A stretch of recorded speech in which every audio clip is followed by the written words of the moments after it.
The Federal Communications Commission has determined the following content to be emotionally harmful. Funny things that you think's funny aren't funny. Give me cocks all the time. I want cocks all over me. The Alan Cox Show kicks ass, man. Welcome. Show me what you got. You're not going to see a lot of cocks on TV. Alan Cox from the Alan Cox Show. I don't know what it's about you, but I can't even stand your voice. You know when he's Mr. Tough Guy when he's standing behind the microphone? I think you're the biggest asshole alive. It's gonna be a great show. Let's kick it. I'll say kick it, and you'll just kick it with a tasty groove, okay? 1, 2, 3, kick it. Kick it. Come on. God damn it. Could you one time kick it? What the? Alan Cox. Here we go. He'll ad-lib. He'll be fine. It's the Alan Cox Show on 100.7 WMMS.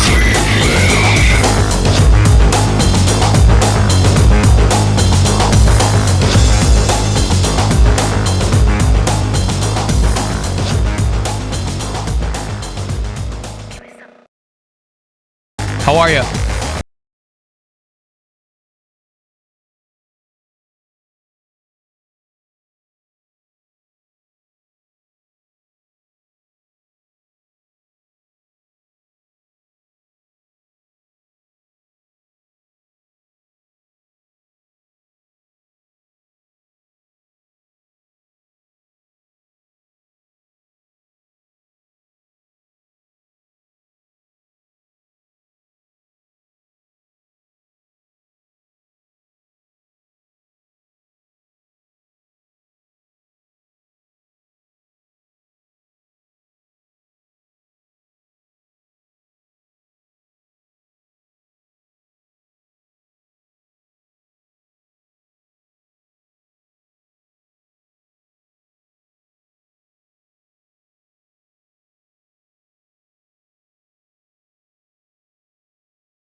Didn't think about the ammo, did you?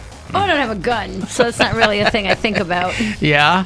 Well, now that you're on the third floor, What do I need a gun for? you could be aiming down instead of aiming up. What, shooting squirrels? I don't know. Hey, I'm Alan Cox. Thank you for showing up. We are here by gubernatorial decree, and happy to be. Say hello to Bill Squire, who's 6 feet away from me. Creepy hugs, everyone. Thanks for listening to and watching this episode of the Alan Cox Show. Don't forget to like, subscribe, and share a cold one with the boys. There's Mary Santora right over there. Hi, guys. No babies. If you are a squirrel, you're safe. She's out of ammo. She's got no firearms whatsoever. She doesn't even have an old school wrist rocket. Did you ever have one of those when you were a kid? No. The heavy duty slingshot where the thing would go over your wrist. Yeah. I think my brothers had one of those. I slept with that thing. I loved it so much. Loved my wrist rocket when I was a kid. Because it was the closest I got to having any kind of weapon. So fun. Your mind is a weapon, Alan. It is now. Wasn't then. Had to try to shoot rocks at people. Hey, say hi to Poundcake. He's back behind the glass. Happy Friday, white people. It is Friday. I know I mentioned, and I'm sure it's true for a lot of people, that your calendar has been rendered useless. You don't know what day it is. Who cares, right? But it is Friday. Certainly doesn't feel like one. This week took sure, a long for a time. lot of people. Huh? So this week took a long time. This week was a long year, wasn't it? It really was. I was like, man, we were at Bill's house last month. And then I can't believe. Nope, that was like 6 days ago. I can't believe it's still March. Like what Bill said yesterday, talking about how this has been the longest month ever. I'm like, oh my God, it's still March. We have like 3 more days left. Yeah, well. It's still March till Tuesday. No, till Wednesday. Wednesday's April 1st. 31st, yeah. Wednesday's so, April 1st. It'll be, but longest March ever, but greatest April Fools ever. That's what everyone's waiting on. So who's behind it? Who's popping out and being like, just kidding? I already threw in my. You said reboot of Punked, right? Yep.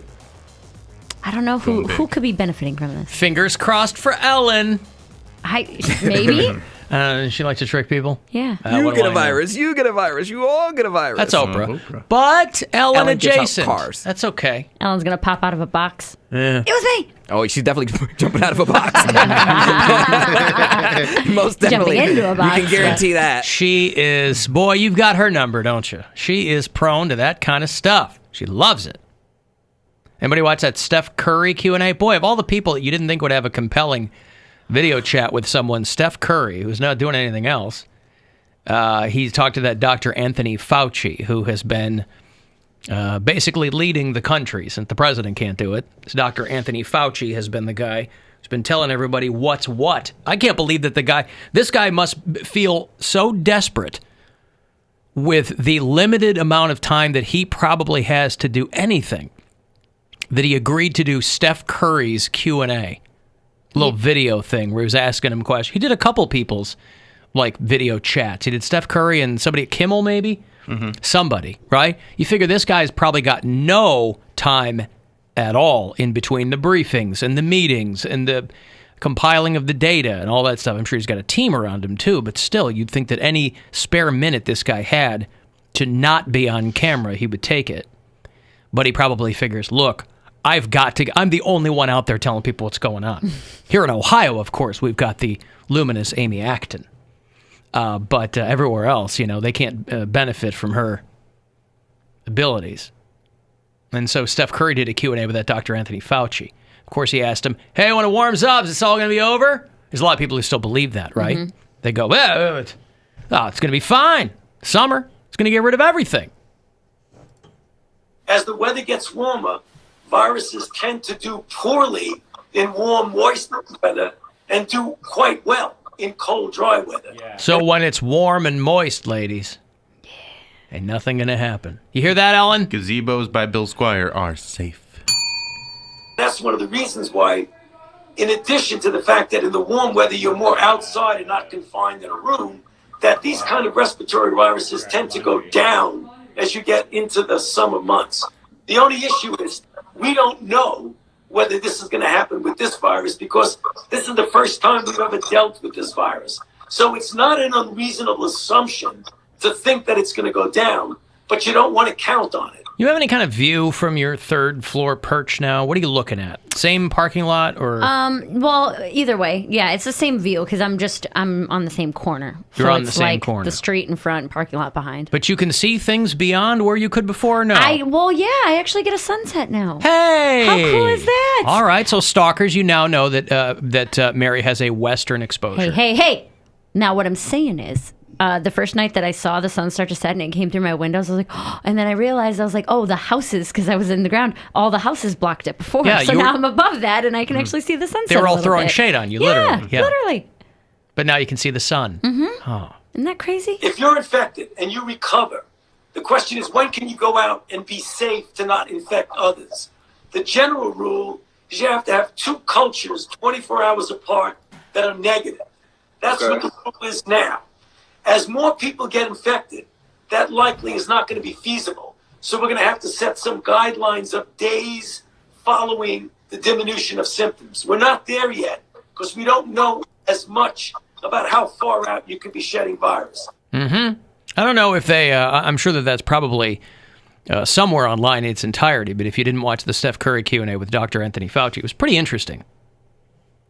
You can really benefit from people who are bored and have access to other people. By the way, Shedding Virus has rescheduled their entire fall tour. Listen, they were due to come through the Grog Shop, and hang on to those tickets if you've got them. Flicks and Bill is doing huge numbers right now because people are bored and they all watch Tiger King. So this episode that is about Tiger King is like, hey, let's go listen to it. It's a phenomenon. Yeah, Tiger King and Flicks and Bill. I finished Flicks and it last Bill's all night. coming together. And I'm a little shocked by Dr. Fauci's technology. Just seems kind of... He's probably at home. Yeah, but I mean... He's on a laptop camera like anybody else. I mean, step it up. It's not. Step it up. Like I said, I can't believe that the guy... Like a USB microphone for $45 off Amazon. Yeah, I'm sure that's the least of his the very worries. bottom of his priority list. If he's going to be doing interviews all across the country, you want to be able to understand what he's saying and not sound like a robot. All right, well, there you go. There's a little bit of advice, Dr. F., from Bill Squire to you, all right? You don't want to sound like a robot. You want to get out there and do what you can do. He's mad like that Jake guy from yesterday. Don't cough into your hand. It's old school. Yeah, that's right. Hello, Earth Boy. It's me, Short Circuit. Just go away. Beep bop boop. Beep bop boop. You don't want to sound like Beep Bop Boop. Beep bop boop. On the laptop with Steph Curry. All right. Let me break here. If you want to get a text in, do that. 35192 if you want to join us live on the phone. 216-578-1007 or 800-348-1007. And there's plenty to look at if you are bored at AlanCoxShow.com. The Alan Cox Show on 100.7 WMMS. And everywhere you go on our free iHeartRadio.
is not doing well. He's in critical condition. I think that they said that his condition is getting a little bit better, but he got an extremely high fever after doing a couple of big shows in Moscow and Berlin, and they threw him right into the ICU. This guy was an Olympic swimmer back in the day.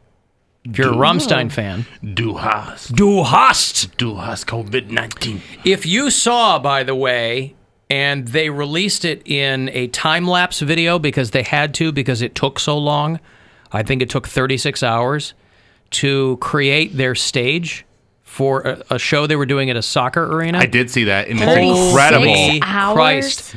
The crews that came in, it is unbelievable to watch. I don't know what kind of money Rammstein's got, because the videos they do are like short films. The production on these things is unbelievable, and there's effects and fire and explosions and lasers, and they do like 10-minute music videos. And I think they're doing some dates over here, or we're planning to, but they were doing a lot of European dates, and the stage production for those guys, it like went higher than the lip of the soccer arena. That's the stadium. Bananas. It was like a skyscraper. Yeah. That's cool, though. It's cool. It's really cool. I think it might be one of those, I don't know if they started with money or whatnot, but, like if you have the money to invest in something and you do a really good job, that's clearly going to pay off, and then it's kind of like the never-ending cycle of it, I guess so. I mean, they've been around for a long time now. They've been around for a long time, and I think they are, they are willing to invest back into the band and put on the best show that they can. Right. And they also have, they're big in America, but they are huge internationally. Yeah. It's like Russell Peters, where he does okay in America, but then worldwide he's doing arenas and like stadiums and does the Air Canada Center when he goes home. It's just there's bands like that. So Rammstein, Till Lindemann, the frontman, is, I guess, doing a little bit better. Germany has just under 50,000 cases of the coronavirus and just about 300 deaths. So they said that his life is no longer in danger, but he's... that's a band that has never skimped on pyro or metal or just, I saw them years ago. I don't remember. Design, yeah. I don't remember where I saw them. They were part of a festival. I don't think it was like a Rammstein show. And I was halfway back and I could feel the fire from the stage. Imagine being on the stage. Yeah. Your hair's going to catch on fire. Yeah, they were set to do stadiums here in the States. They were going to play Soldier Field, I think. I don't think they were coming here to do that. But anyway, so if you're a Rammstein fan, I'm sure you've seen that information. A lot of people were sending it to me this morning. I hope he's okay. They said that he's getting better. He was in really bad shape at the beginning. Guy's 57, but he's a grandfather. And imagine if your grandfather was up there. Pink mohawk. Yeah. Nose ring. The whole bit. Yeah. Like if your grandfather... It's one thing if your grandfather's Mick Jagger. And for a lot of people, their grandfather is Mick Jagger. It's one thing if your grandfather's Mick Jagger. Because you're like, all right, it's Rolling Stones. They're kind of a blues rock band. They kind of done their thing for 60 years, whatever. But if your grandfather is still... It'd be like if your grandpa was Alice Cooper.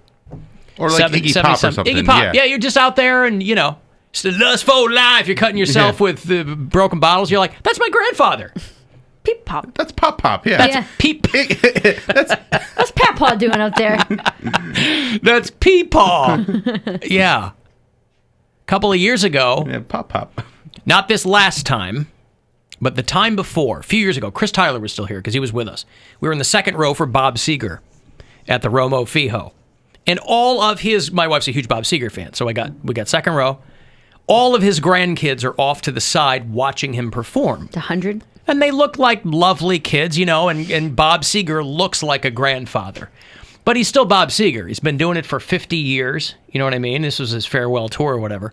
So that would be a fun experience if you were like a grandchild. You're like, oh... There's our grandpa, but he's not. The flames aren't coming off the stage, or he's not wearing. He's up there doing dad rock, right? He doesn't have like a dildo strapped to his head or anything like that. That would be a power move. if Bob Seger came out with a dildo strapped to his head, because what could you say, really? Yeah, like now that is a man. Peepaw's a rock and roll unicorn. Check him out. He can rock a dildo. That's right. Them Hollywood nights just flopping all over. Yeah, like a rock. Oh, like a rock. The cavalcade of well-known people who've contracted the COVID-19 continues.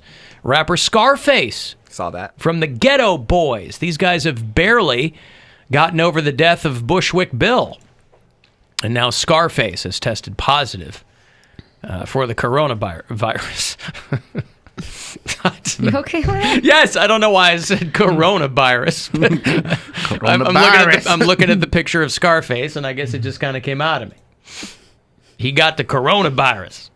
That's your bias. You have the corona bias. Yes, the corona bias is what I've got. I'm sorry. Get it together, Alan. I know, I'm trying. Coronavirus!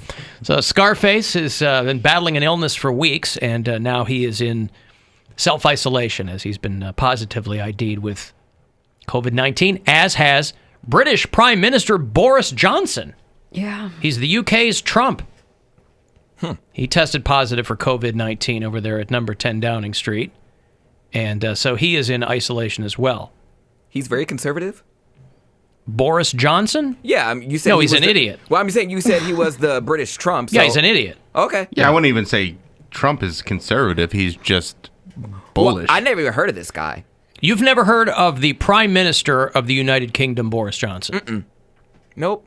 I mean, I pay attention to the royals, so it just surprised me that they have like a conservative or like whatever the British Republican is. Well, he was one of these guys that a few days ago was bragging that he shook hands with everyone, right? And I'm not worried at all. Mm-hmm. And that hasn't aged well. I'm shaking hands continuously. I was at a hospital the other night where I think there were actually a few coronavirus patients, and I shook hands with everybody. You'll be pleased to know, and I continue to shake hands. And I think it's very important that we, people obviously can make up their own minds. I think that Matt has said that people must make up their own minds, but I think the scientific evidence is, well, I'll hand over to the experts, but our judgment is wash. Yeah, again, he's got the same situation Trump has, where he just goes up there and spews a bunch of nonsense, and then they pan over to the scientist who's slowly shaking his head and face-palming. Wash your hands. Please wash your hands. Please tell them to wash their hands. Yeah, stop touching each other. He's all fumbly. He feels all fumbly, doesn't he? He's like, yeah. That's a British charm. I don't like it. Yeah, very charming, sure. Sounds like he has a stutter. I like how he says, people will be able to make up their minds for themselves. If you have an opinion on science, you can make up your mind for yourself. Is he doing okay? I guess so. Yeah, he said he had mild symptoms, but just think about every person whose hand he shook. Mm-hmm. Especially when he's in a hospital. He's in a hospital. From person to person. What a nightmare. I don't know. That's worse than Trump. I don't know what's so hard to understand about this. I don't know why it's funny. I'm sorry. But because it's so stupid. He's a grown-up. He's in charge of a nation. The nurses, the doctors, everybody. He's like, I met everyone. Well, it takes two to tango. He's like, Oprah, now you have coronavirus, and you have coronavirus. They shook his hand, too. Oh, what an elbow check that sumbitch. Whatever. Respect. Oh, please, respect. You earn respect. You don't just get respect. Well, he's been over there for a long time. So what? So my point is they probably respected him when this wasn't as big of a deal. No, this guy... 2 weeks ago. Or is he saying yesterday he was in there shaking the hands? A couple days ago. Yeah. And they didn't respect him before. This guy's made a mess of a lot of things. Anyway, I've got $1,000. Let's make a mess of your bank account. There You can throw a bunch of money in there, right? Get it in dimes. Chance for you to... Boy, I hope not. You don't get it in dimes, do Why you? not? I haven't read the fine print. Chance for you to pay some bills, so good luck. Rover's Morning Glory wants to help with a chance at $1,000. We have your shot at $1,000 right now.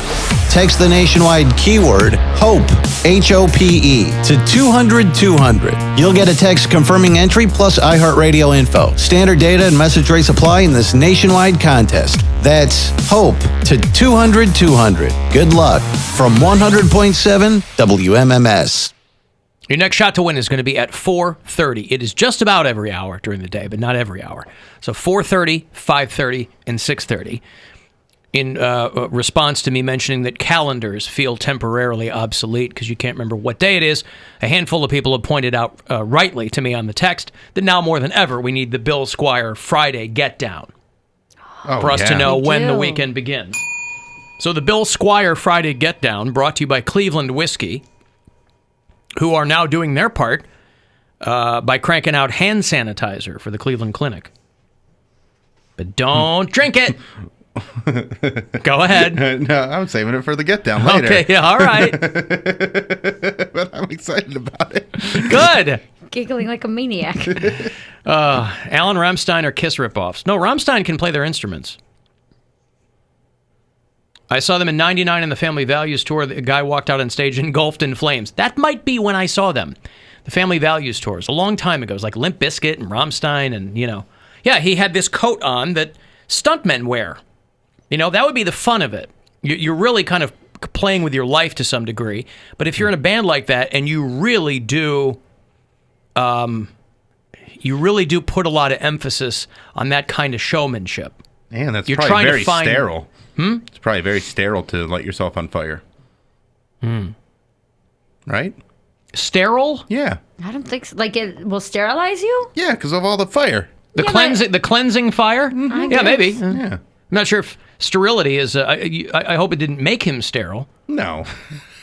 Just saying, you're not going to have any germs survive the fire Yeah. suit. But I have burned my wiener! He takes the fire suit off. So if the germs are on his body, they're not affected. Well, everything around him, though, while he's wearing the fire suit, is sterilized. I guess. The atmosphere? Yeah. Yeah, he's up there in holy cleansing fire. National Weather Service has issued a flash flood watch for Huron, Ohio. I see that scroll across our little board there. So Where is Huron, Ohio? Is that near Peninsula? Yeah, it's a little south. No, Huron's out By west. Sandusky? What am I thinking of? You're thinking What's the of H? Hudson. Hudson. Yeah, That's Huron way is toward. out towards Sandusky. It's Okay. It's a nice little area. That's a county where I believe bestiality is still legal. That's right. So perhaps consider that if you're in that community. Make sure that your animals are secured so that while you're under quarantine, you also won't lose a romantic partner in a flash flood. But lucky guys out there because, once it starts raining, you get to see boobies. How are those two related? Flash flood. I was like, I never pull my boobs out when it's raining. Yeah, but you said Pull yesterday them you out. never do I that thought he anyway. I thought he meant wet T-shirt. Yeah. Yeah. I was like, is that a thing that people do? Like, maybe topless running? Just trying to in the make rain? weather sexy. Hey, there you go. Bob Seger and the Vibrating Take Bullet notes, Sam Band. Roberts. Try to make weather sexy. Yeah. Well, hold on. You want me to try that? Making weather sexy? Yeah, give a weather report. No. You want Sam to make weather sexy? Okay. Hold on. You said that. Yeah. There you go. Hey guys, for tonight, rain in the forecast. Overnight low. Nah, I'm not feeling it. Figured I'd try. She's very professional. She is very professional. That's right. I'm sure she has the ability to do so, but that's not her MO. She takes it very serious. Hey guys. I was going to say the hey guys greeting is She's the pride of Virginia. I believe she's a Virginia native. So Virginia is for lovers. I've got some sperm news right on time. Sperm news. A deaf man is suing Pornhub and a whole bunch of other porno websites because he says he cannot enjoy video content without closed captioning. Feels like this has happened before, but this is a brand new lawsuit that this guy is filing. He says that they are in violation of the Americans with Disabilities Act. And I would imagine it's probably the only lawsuit ever to have the words hot step aunt babysits disobedient nephew in it. Or sexy cop gets witness to talk. I wonder if those words in that order are in any other lawsuit. Probably not all those words, yeah. I think this is a first. A guy in New York, Yaroslav Souris. Oh, the Irish. He filed this lawsuit saying that he's deaf and he can't enjoy pornography if he doesn't have the words on the screen. Really? This is a downside to people being bored, is now they're just filing even more frivolous lawsuits. Hey, I can't enjoy this without the words over her breasts. I was going to say, where do they put the words? Because if Probably you're, the bottom of the screen, but it's going to block something. But if you're reading the words, then you're not watching the porn. Unless you have multitasking. You have iguana eyes, and one eye can look at the words, and one eye can look at the boobs. You can't watch something with captioning and see what's going on still? I don't watch things with... Well, yes and no, though. If I'm watching a video that has caption on it, I'm reading the caption. Well, there also, there's not that much talking going on during the porn. Well, which is enough- why it's enough- weird that the enough guy to make him mad, to make yeah. him file a lawsuit. he wants to Although, know. also weird flex. Are you saying that iguana have independently their eyes operate independently of one Don't another? they? Yeah. They Some of them got do. like Not the iguanas. It's a specific type of lizard. Like a Gila monster or something? No. Like a Komodo dragon? It's an iguana. It's not an iguana. It's they walk like this. Salamander? Like they kind of They walk. Okay. Walk like an Egyptian? kind of, but they like take a minute, and it looks like they're kind of humping almost when they walk. It's chameleons. Chameleons. Is it a chameleon? And they have 3 fingers like this, and they grip, and they walk, and their I'm eyes familiar go with crazy. the karma chameleon. I'm not familiar. I didn't know that their eyes operated independently. I think it's just a regular chameleon. Maybe? Can you own a Komodo dragon? Yeah, I think it's a chameleon. Chameleon eyeballs. You can own a kimono with a dragon on it. I don't think you can own a Komodo dragon. Look I at think they're it. endangered. Yeah, it's a chameleon. It's a chameleon. They all look like Forrest Whitaker. All right. Except on the sides. Other head. Don't you dare mock the ghost dog, Bill. I'm not He's mocking the ghost him. dog. I'm just saying that's kind of what this one looks like. I do like them. So that Pretty guy cool. is suing Pornhub, saying that they're in violation. I thought that all porn sites had closed captioning now. I thought that something like Yeah, this. it's just software that they throw on, because like YouTube has the same thing where it will do closed captioning. Like there's software that will automatically do it, but it's not super accurate. They have a closed captions category, I was too, going on to say, I Pornhub. think that's, I don't know if they do it on all the videos, but they definitely have a category. Maybe he wants it across the board. Yeah. Well, he wants it across something. And the cops abroad. were called West Peoria, Illinois, which is, oh boy, it's just a hole. Just a hole. But people or one guy in particular, ratted out an adult store that was offering curbside service in the middle of the coronavirus shutdown. You know, there's been a lot of consternation online. You'll hear the conversation about, should you rat out people who aren't social distancing or self-isolating or all that, right? Or just let them get sick. Well, They get other people you can sick. get other people sick. It's a selfish thing, you know, but there is obviously it's a little controversial. Do you rat out people? You don't know what they're doing. You whatever. As much as people complain and bitch and moan about surveillance in the United States, boy, they love telling on each other. Mm-hmm. But to rat out an adult shop, the Green Door Video and Adult Boutique. This isn't just a shop, it's a boutique. Fancy. They said, well, we've got to shut down because we're inexplicably considered non-essential. And so they were offering curbside service. They would walk things out to people, and somebody ratted them out.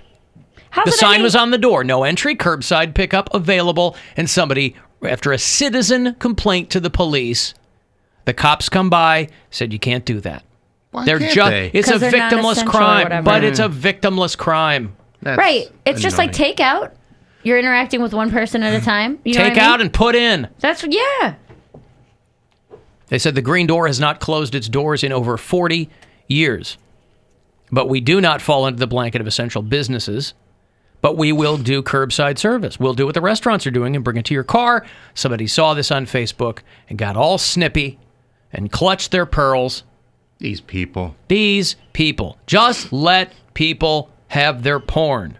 Now, again, Get it online. I make that argument all the time. I think don't it's know why probably- anybody's paying for porn, present company included. It's but not you just do porn, you. but it's also toys and Yeah. lube and gag balls and all sorts You of can get crazy that stuff things. at like a CVS pharmacy. No, you Or cannot. the I'm telling you, when I was- Rammstein merch table. When I was in San Diego, I told you they had like vibrators and stuff. Not in and Peoria, Illinois. They're not going to have that at CVS. And San Diego's way different. And they also, like, they do have vibrators at, like, this CVS on It's a 117. back massager. Bill. No, it's a personal massager is what they call it. Really? Yeah. I'm telling you, man, I've never seen that before. But they I don't guess have I gag wasn't paying- balls. I wasn't paying attention, but they have those. Not they were- at every CVS. they You're were not big going to and walk into floppy. any I don't wanna random hear it. CVS. But I'm telling you, in a place like Illinois is very different than San Diego. You don't even see that in Cleveland. You're going to walk in and see lube. Well, you'll see lube. I was like, shut up. Am I see lube all supposed the to time. strap it to my face? I'm in Rammstein. Yeah. Mary's our little dildo unicorn. All right. I've got a break. I'll have a copy of MLB The Show for you if you play PS4. Hook you up as close as you're going to get to baseball for the time being. Want to text for anything? 35192. You can watch live at alancoxshow.com or listen anywhere on the iHeartRadio app. It's the Alan Cox Show on 100.7 WMMS. And everywhere you go on our free iHeartRadio.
go down to the crawdad hole, honey, baby mine. Yonder comes a man with a sack on his back, honey. Yonder comes a man with a sack on his back, babe. Yonder comes a man with a sack on his back, got all the crawdads he can pack, honey, baby mine. You having a seizure? This is how you dance to this. The fishing is still good out on Lake Erie, by the way. Even with all the social distancing, Lake Erie is wide open for you anglers who are out there. Mike DeWine says that the stay-at-home mandate still allows you to go fishing if you avoid other fisher people and maintain, of course, the strict social distancing. One of the best parts, and anyone who fishes knows this, one of the best parts of fishing is that even when there isn't a global pandemic, you're not trying to be anywhere near another fisher person. You've already been practicing social distancing your whole fishing career. You can get out there in Lake Erie for walleye. You can be out there in the rivers and streams poking around for steelhead trout. Perch. That too, probably. I have actually said this. I think I said it to my girlfriend the other day when we were out for a walk, is that I could definitely see myself getting into the standing in a river fishing kind with of the waders on. Yeah. Dude, I really enjoy fishing. It's something that I haven't done in probably a couple years. But there was a summer where my ex and I went and got like fishing licenses and went a few times, and it's very, very relaxing. Fly fishing, or you would just sit? Fly fishing, you got to have a lot of gear. Regular fish. Regular fishing. Regular. Yeah. Regular fish. Regular fishing. Yeah, put the waders on, just go stand in the river, keep your distance from everyone, and just be in nature. Yeah. Catch them, throw them back in. So social distancing, the definition of that, as they say, is you got to be 6 feet away from another person and no groups larger than 10. Mm-hmm. And people who like to fish are traditionally, you might go with a buddy, but you're traditionally not out there looking to hang out with a bunch of people. You're not You're out talking. there. Yeah, you're out there like to get in some nature. 2, 3, maybe 4 tops. People? Yeah. I feel like 2 is the ideal fishing number. Maybe 3. Maybe 3. I think I know 4 tops though. Yeah. You're not doing more than 4. I know Mike Because DeWine 4 has. is going to split into 2s. I know Mike DeWine has mentioned in the past that he is a fisherman, and so maybe that had something to do with it. He's like, I can't keep my fellow fishermen from being out there on the lake or in the rivers and streams of the Buckeye State. My cousin's a big fisher. Maybe I'll make him. I know how basics, but I wouldn't. I guess I could go alone, right? I don't you have could just kind absolutely, of figure it out. Absolutely. It's not that hard. Well, to be good at it is one thing, but Sure. to go enjoy an afternoon fishing, that's not To that go hard. put your line in the water doesn't Yeah. require anything. I don't fish anymore. Did you used to? Well, with my uncle, I used to go all the time. But like one time, in a boat, or you'd stand in the river, or what? on the a little of both. He did have a Sitting on boat. the bank. He did have a boat, but sometimes we would just go on like a dock or something and we would fish. But I had a bad taste in my mouth from it because one time when he was fishing, he told me not to stand behind him, and I was young. I was probably like 11. I think I told this story on the air before, but I was like 11 or 12, and he told me not to stand behind him. And he went to go cast his line, and he was like, "Wee! I got a big one." He hooked you. He hooked me. What part of your body? God, I don't remember. Like your shirt or something, or like your skin? It went through my shirt and got my skin. I think it was right underneath a rib or something like that, but it was a small hook, but like I could feel it. I was like, "Wait, you got me." He's like, "Dad flabbit." Like he's like, "I told you not to stand." Dad flabbit. Dad flabbit. I think he said "dat gummit" because that's what he used to say. He all got the a time. Cody fish. He's like, "Dad gummit, I told you not to stand behind me." I'm like, "I'm sorry," and then he took like my shirt off, and I was like bleeding. But, Yeah. yeah. Erica's a big fisher person, right? Yeah, She go out with her her dad all the time. Tie her own lures. Steady Dave, yeah. Steady Dave. With her grandpa all the time too. So yeah, Lake Erie is wide open if you are out there angling, trying to get yourself some fish. By the way, this Sunday night, boy, Sunday's a full day for you here on WMMS. Sunday morning, you got the Week in Cox. That is 8 to 10. That is 2 hours of the best stuff from the week, condensed into 120 minutes. And then Sunday night is the big iHeart Living Room concert. That's going to be on Fox at 9 o'clock. You'll be able to hear it on Alt 99.1. And they rattled off, these are people who are going to be performing in their living rooms. And the beauty of that is that if they also have a famous spouse, guess what? The famous spouse is now part of the show too. So when they say that Sierra is going to play, guess who else is going to be part of the show? Garth Brooks. Russell Wilson, her husband. What's he gonna do? Just they are the pray, or what is he? What's his portion of the show? Well, it'll be like I imagine it'll be special appearances by. What a black power couple. If you can't get Beyonce and Jay-Z, you could settle for Russell Wilson. Gabrielle Union and Dwayne Wade. Musically. Oh, yeah. I guess no. I like those two a lot. I follow both of them on Instagram. However, Poundcake, is it safe to say that is the only reason you know who Russell Wilson is? Yes. Okay. Yeah. I know he won a Super Bowl, but like, what team? Seattle Seahawks. Hey! See? But I didn't know. I just. Well, he knows who he is because of Sierra. That's all right, and all the information that comes with it. For you. Look at his little victory dance. You look like you're getting poked with a lure right there. Stop it! Stop it! Flabbergasted. So Elton John is your host Friday night. Performances by Alicia Keys, the Billies, Eilish, and Joe Armstrong. They have added Camila Cabello, who you might not know her music, but goddamn is she foxy. Dating Shawn Mendes. Yeah, a pastier douche you could not find, but boy, she's into him. Dave Grohl is part of this now. Sam Smith, Mariah Carey, who turns 50 today. I thought Mariah Carey turned 50 5 years ago. I did too. She's 50 today. Sam Smith, Tim McGraw, and many more. Demi Lovato, Wing. Did you see Halsey's? So 9 o'clock Sunday night on Fox is the iHeart Living Room Concert. We don't call her that name, Mary. Oh, Mustard Vagina? Mustard Vag. Mm-hmm. She Halsey, posted a very sexy video of her dancing in a bikini, I think, on her Twitter. And I saw it. Did I tag you in it? No. Oh, well, I meant to. I bet you can smell You like it. her, right? She's your chick. I like Halsey I like a lot. I will say this, though. I don't need her to parade around scantily clad for me. I her think body's perfect. I think she's 23. Is she that young? It better be, Oh yeah. my goodness. But she is, I think she's super talented. I think she's super cute. Don't need her running around in a bikini to hold my attention. But yeah. When I saw that, I looked at it, I was like, that's body goals. Like, if I could get my body to look like hers, that would be ideal. Isn't she covered in tats? In your defense, she wasn't. she's got some ink, but I mean, she's got 7 years on you. Yeah. I didn't look like that at 23. I'm closer now than I ever was. You didn't look like her at 23? Mm-mm. Things started to go downhill around 22. They started to go downhill at 22. Yeah. And what constitutes going downhill? At 21, you were what? And then at 22, you were what? Drinking heavily? Yeah. I started working in a bar when I turned 21. Right when I turned 21, I started working in a bar. So I started drinking a lot more on like weeknights and things like that. Yep. And then I also wasn't cheering. This is while you were in college? Yeah. Okay. And then I stopped cheering. My last year that I cheered was that year, actually. I quit that basketball season. So I started working in the bar and I quit working out around the same time. That'll do it. And that'll do it. A lot of beer. Somebody texted me and said that there's a column on you in today's Illyria paper. Mm-hmm. Yeah, I got. They were called up and wanted to know about the virtual shows we've been doing, like the Zoom stuff, and yeah, it was pretty cool. Very nice of them. Well, what's the Illyria Journal? What's the paper? Chronicle. The Chronicle. The Illyria Chronicle. It's the Chronic. What of Illyria? The Chronicle. Yeah.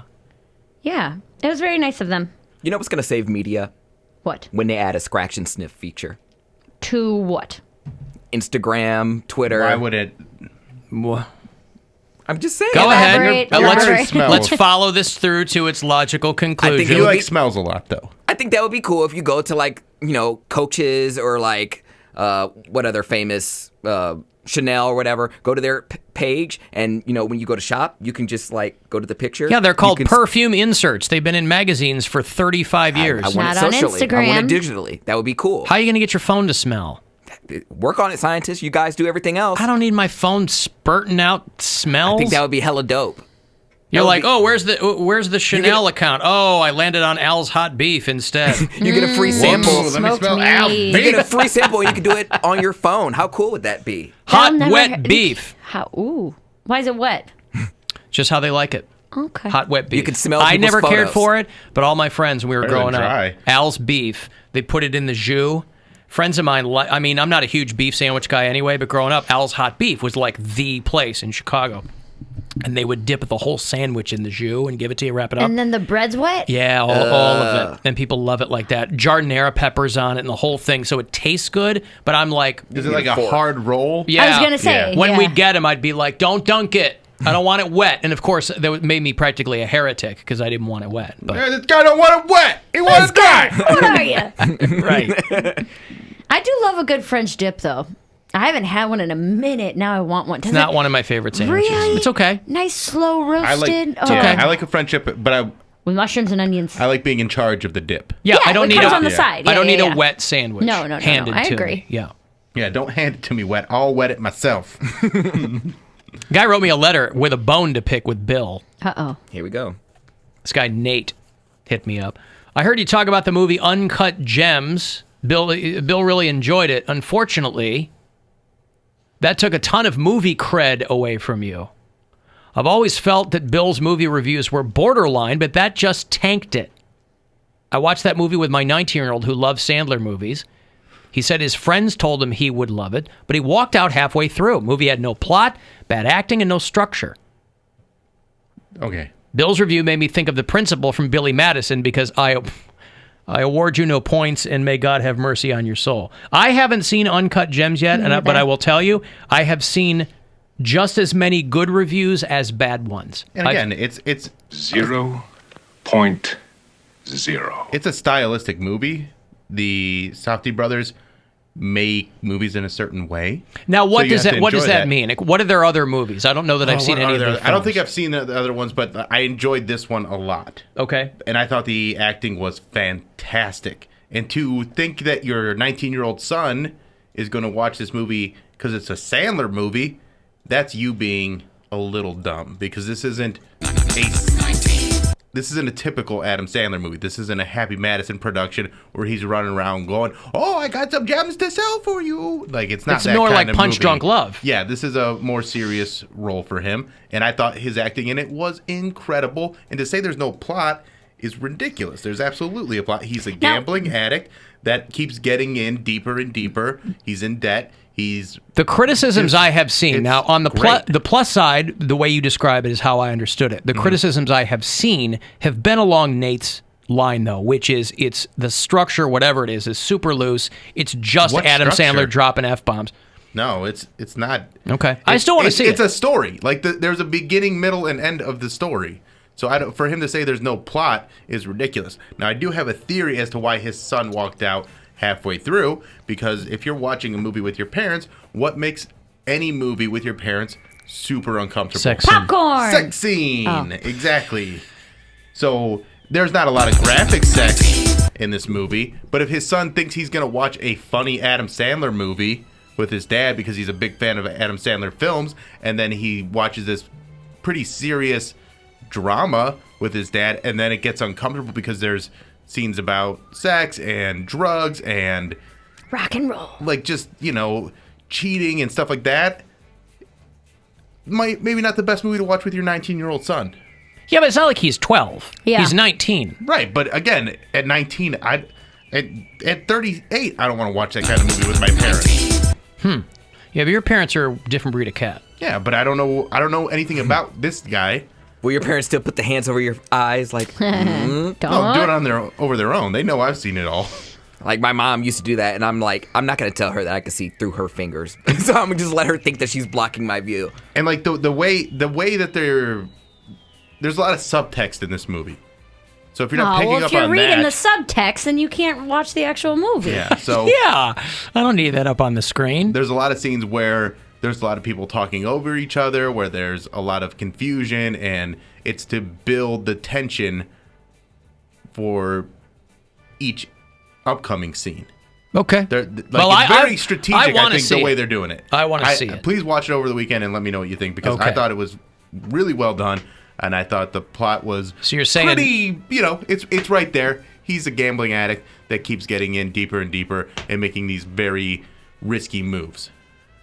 And it's a very tense movie for me. I see. thought it was very, very tense, and I thought it was well done. But again, if you don't like it, and you already said I'm not a movie reviewer either. These are not reviews. These are I'm not telling you, like, if you want to watch a movie, watch a movie. But I'm not a movie, like, this is my profession. I like movies. So I watch them and let people know what I think of them. Gotcha. But I'm not Siskel and Ebert over here. You're telling... Are you Siskel or Ebert? Siskel or Ebert? Great Neither. question. Both of them dead. But you get your pick. For a long time, you Also, had to go with Ebert. You can't come at me like this either when you don't tell me anything about who you are and what you like. He's Nate. He's Nate. Yeah. Nate, who doesn't capitalize his first name in his email. Well, so he's that's all I Nate. know about you, and that your son, you don't really connect with your son because you don't pay attention to what he likes. Like, I know I wouldn't watch this with my 19-year-old daughter because she would be bored by it. It's not a movie for a 19-year-old person. So you're taking this personally? No, He's saying it pretty he's personally. coming at me personally. He He's just saying said he doesn't Bill's like my video Yeah, or he my goes, Bill's, movies. Yeah, he goes. I don't agree with Bill's take on this movie. Well, I don't know what he wants from me though.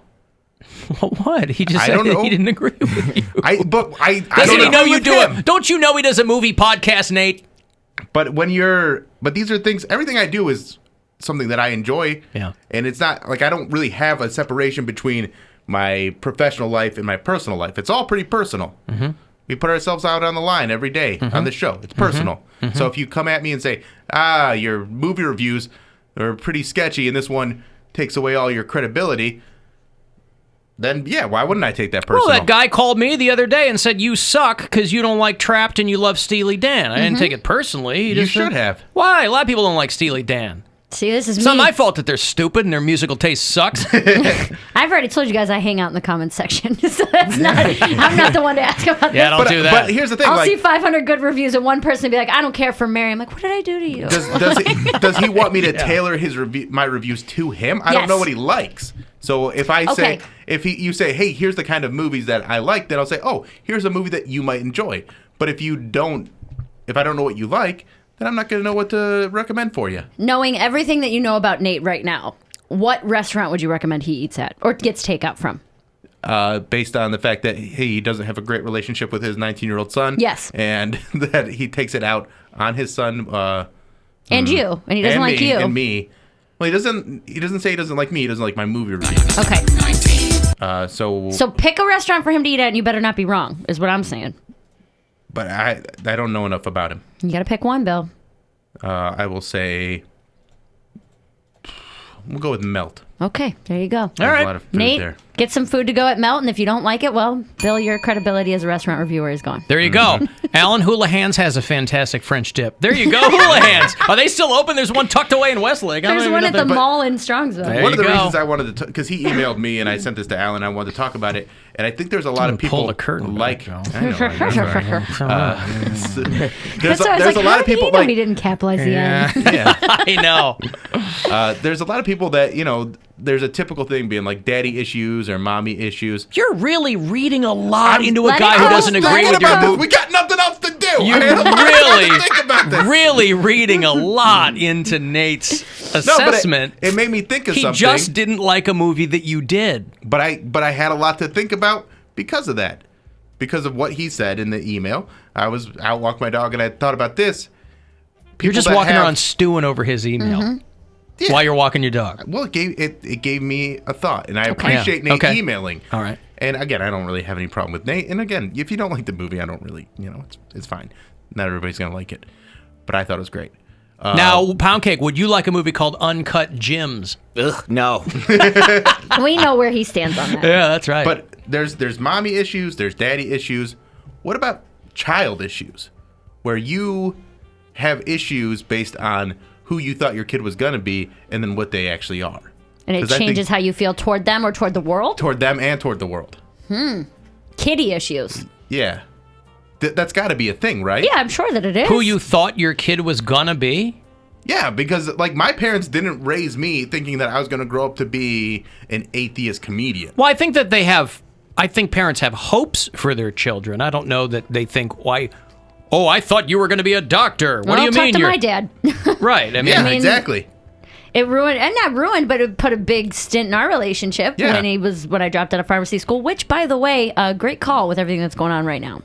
I would have been on the front lines with that. So take That's that, right. But Dad. you also you would have been one of those Making a Foxy lot of money. CVS. But you feel like as a pharmacist. parent, you feel like you have some sort of influence or control over your child, and then as you see that start to fade, it makes you feel like you lost that control and you feel less than. And I think that is absolutely something that influences someone's personality as they grow older.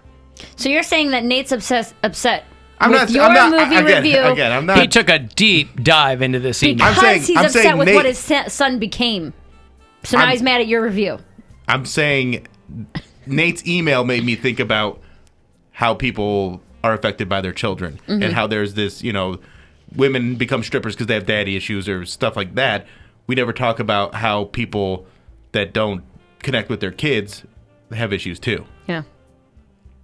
So I appreciate Nate's email because it made me think about this.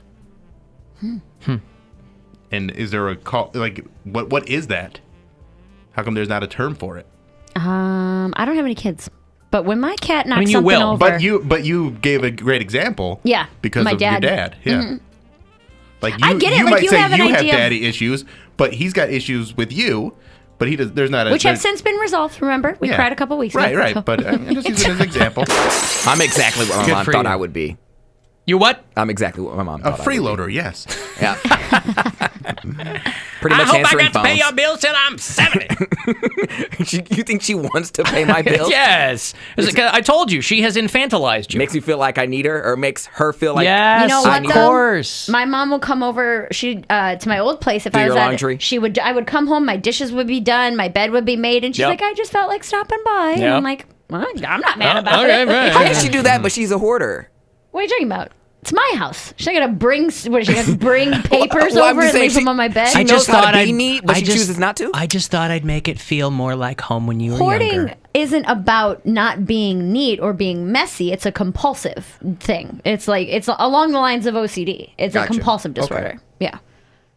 Yeah. Okay, anyway. So I look forward to Nate's rebuttal email to Bill after all that. And again, Nate, I hope that you do have a good relationship with your son, but I think there's a good chance that he thought he was watching a different kind of movie than, he thought he was going to watch like a funny Adam Sandler movie, and then when it wasn't a funny Adam Sandler movie and it got a little tense and a little uncomfortable, it might not have been the I mean, I just the right don't know. movie to watch with your I don't know dad. anybody who would have gone into that movie thinking it was a comedy. Lots of people. Just 'cause Really? it's Adam Sandler. Just because it's Adam Sandler. No, but if you saw the trailer or the poster or anything, it did not look. Dude. There was nothing about that that looked There's- like it had comedic DNA in it. I know. Wow, But there's okay. a lot of people that don't. They No don't one does watch. research. Yeah, they don't do the research. They go, "Oh, Adam Sandler, this should be fun." But even if it wasn't a comedy, I would think that if you like Sandler, you would have still liked that movie because what do I know? I haven't even seen it yet. I get confused by people like what people consider bad acting. Like I thought his acting was fantastic in that film. They were talking about him getting nominated for an Oscar after that movie. He's great in that movie. Like he's so good in that movie. He makes me like my buddy James just texted me. He's in Movie Squad with me. He's the chairman of the board, I believe, and he said that movie gave him hives because it was so intense. Hives. Wow, that is a complete 180 from Nate's. I got a break here, but boy, there's a lot to chew on. Yeah. Nate, I'm sorry that your What a reverse relationship daddy with your issues. son has completely disintegrated. But nevertheless, we'll be back Get after some milk, this. you'll feel better. There you go. It's the Alan Cox Show on 100.7 WMMS. And every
If you want to join us, you can. 216-578-1007. 800-348-1007. You can send me a text. That is 35192. We were talking about Halsey before. I said she was 23. Somebody texted, she's 25, dickhead. Yeah, Alan. Okay, she's 25. How dare you? People get really, really upset with the minutia. But I always appreciate devotion to accuracy. If you listen to the show on iHeartRadio, by the way, from out of state, tell me where you do that. If you're outside Ohio, Roger listens in Atlantic, PA. Jared and Kelly are in Greensburg, PA, east of Pittsburgh. Justin is in Prairieville, Louisiana. Rough place to be right now in Louisiana. Kyle is in Kansas City, Missouri, not Kansas. Wally is in Albuquerque. Let me find a weird one. Claude is in Surprise, Arizona. Anyone ever been to Surprise, Arizona? No, but it should We've been to Goodyear. It should be on the border. Like, you should cross Yeah. the border and be like, surprise, Arizona! You know? You're now leaving Surprise, Arizona. Here you Surprise! are. Surprise! Robin is in Toronto. Jake is in Sun Prairie, Wisconsin.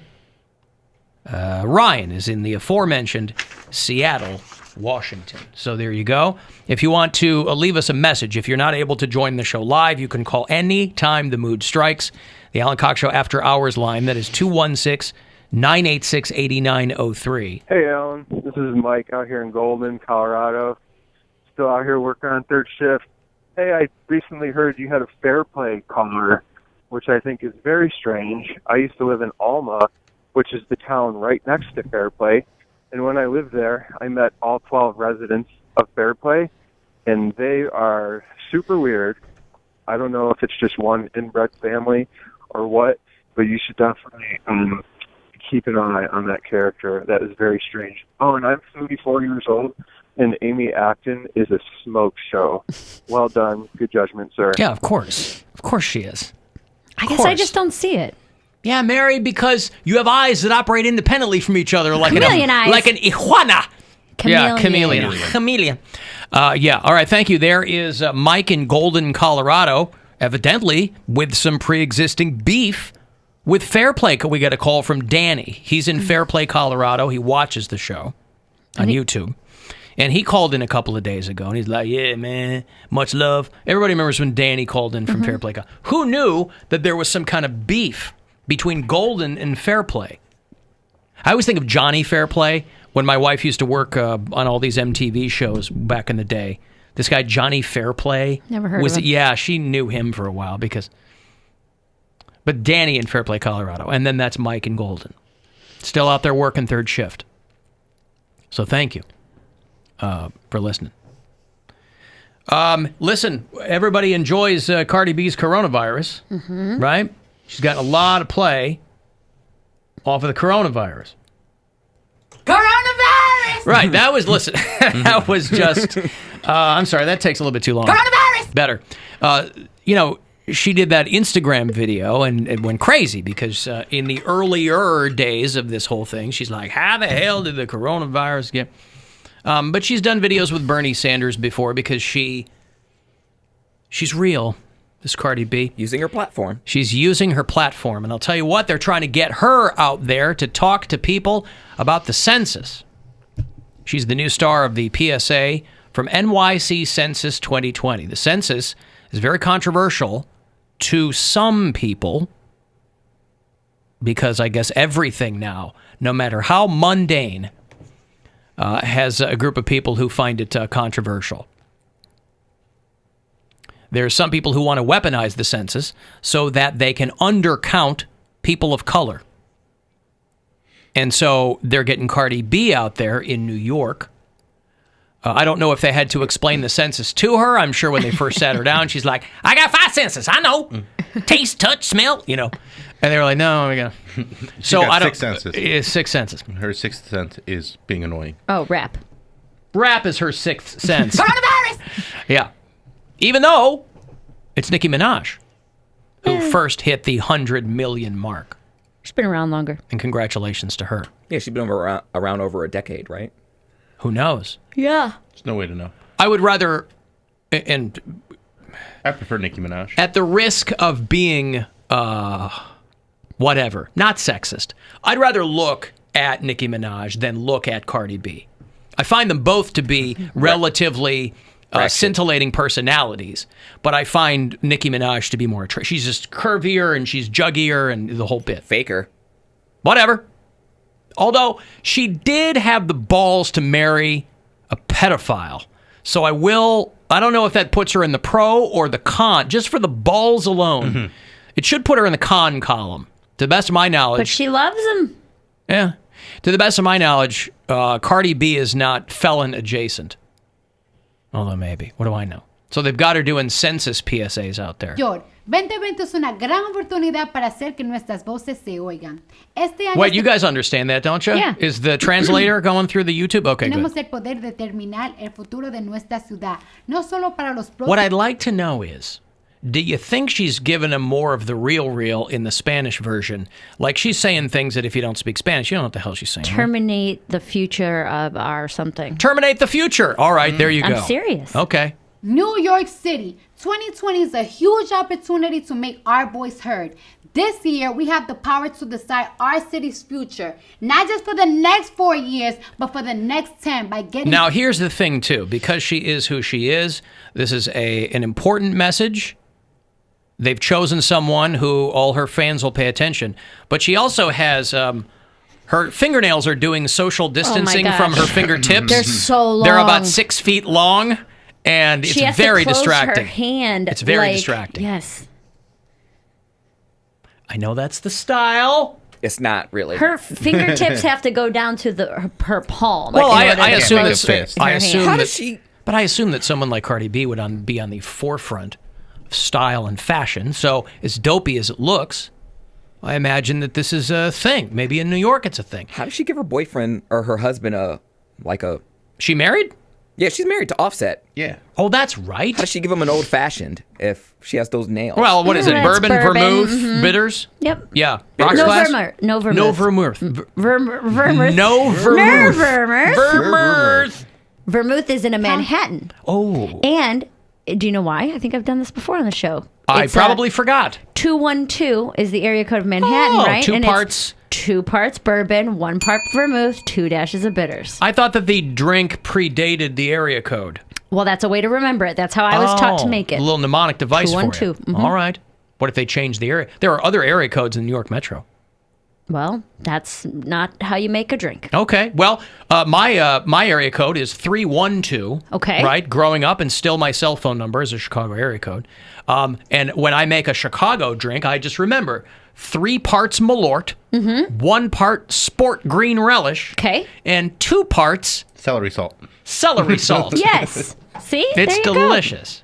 Or 2 parts Sit in the census. This thick pizza. Thick pizza. 2 parts thick cheese. pizza. Yeah, 2 part. Could you blend up that thick pizza for me? census is about power, money, and respect for our communities. If our city is undercounted, we risk being underrepresented, especially our communities of... Now, see, I think she's saying something different to the people who can speak Spanish. She's not talking about terminating the future to us. It was too quick. She might have said determine the future. color. In 2010, only 62% of New Yorkers responded to the census, with the lowest response. Listen, man, given the climate, coronavirus aside, given the climate the last 3 years, I wouldn't blame one single person who was darker than Ecru for not filling out the census. They're like, I don't want anybody knowing. It's a vicious circle, because if your community is underserved, financially, federal funding and whatnot. Is the census every year? Every 10 years. Every 10 years? I got my thing in the mail. I thought it was every 5. It's every 10 years. Huh. Rates in our black and brown communities.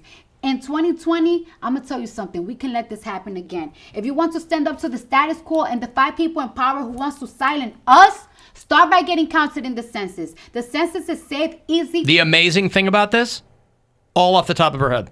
Wow. See, I told you she was smart. She is. She's pretty brainy. For everyone. And remember, the citizenship question is off the census, no matter what anybody... See, to me, she's this generation's Rosie Perez. Real cute, but then she starts talking and you're like, Poppy, no thank you. No mas. tells you immigrants with or without papers count too. Mi gente presente. Go to my... Mi gente presente. Mi That's gente what I'm presente. saying. Mi gente presente. Terminate the future. Yes. Hashtag terminate the future. Octothorpe. Octothorpe. Terminate the future. So they've deputized Nicki Minaj, Cardi B. I can't tell them apart. Cardi B to get out there and to tell people about the census. Coronavirus! And the coronavirus. Coronavirus! So, boy, everything starts with C. Cardi, coronavirus, census. They're getting her out there. Little known fact, she's a huge fan of alliteration. So think about that. Then she should be Cardi C. I guess she should. But this news broke a little while ago, but I heard them talking about it in the WTAM newsroom, that the House had voted and sent, they passed that $2.2 trillion coronavirus relief package. Stimulus. I know that they had one lone Republican holdout from Kentucky who all of a sudden seemed to get a conscience about debt. But obviously, this is the biggest relief package ever from Washington. Some people say it's going to have to be the first of many. Again, I don't know where the hell all this money's coming from, but if it goes to people who need it, families and businesses and whatever, then that'll be a good thing. What makes you qualify for the $1,200 that you get? It caps off because people were telling me, they're like, you don't like Trump, so you're going to give your money back? I'm like, well, A, I don't qualify. B, if you're a Trump supporter, you shouldn't take the money either because that's socialism. And you don't want that. You're not going to take that handout from the government, are you? It's amazing how many Trump supporters are all of a sudden closet socialists. But I don't qualify. But it's like if you... $1,200 for, I think, most people who are going to need it, and then like $500 a kid or something like that. Yeah, I saw it was $1,200 for every adult. I didn't see any stipulation though. I thought it was under $70,000. Yeah, it caps out. It caps at $99,000.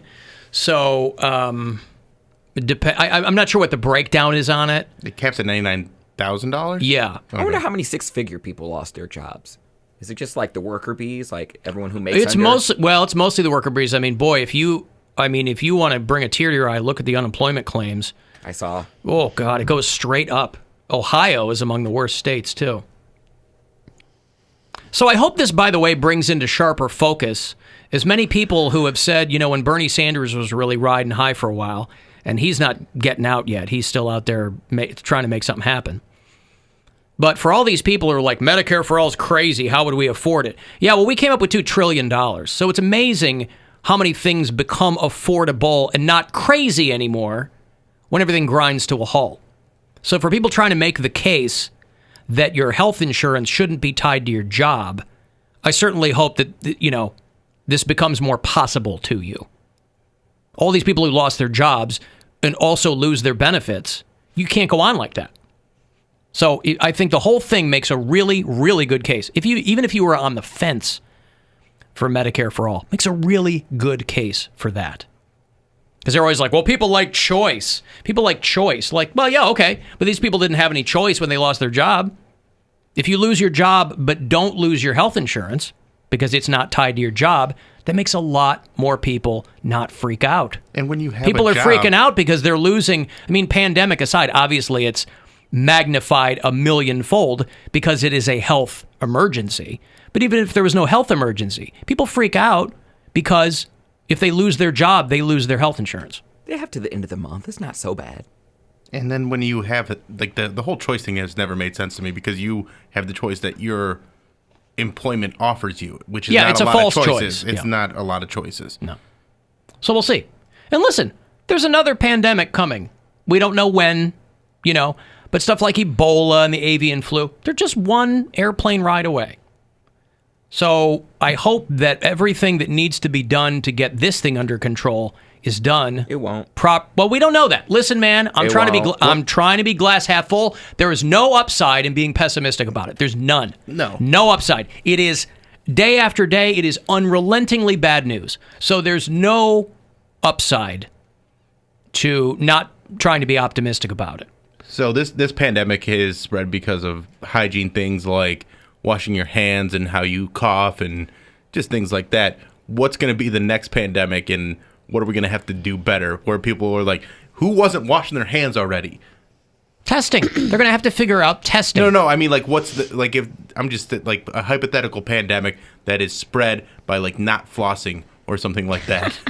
Oh, not flossing. Yeah. By the way, like something that we should all be doing already, but people will have to put out PSAs and be like, hey, wearing deodorant. Yeah, if you guys would just wear deodorant, that's this where pandemic you come would after stop. the environmentalists, like they were talking about. Yeah. The guy who blamed coronavirus on environmentalists. That's where the deodorant Stop comes rubbing in. crystals on your pits. Hey. Get some Old Spice. Come on. Coronavirus. Patchouli equals virus. Yeah. By the way, all this money that they're sending to people, you pay taxes on next year, or they remove it from your taxes next year. So it's not like they're just like giving it to you. Free money, yeah. It all comes out later on. Okay, I'm going to have a copy of MLB The Show for you, closer to 4:20. If you have a PS4, it's the closest you're going to get to baseball in a while. And then 4:30 is your next shot to grab some money to help pay your bills, so you won't have to wait for one of these checks to get in your mailbox.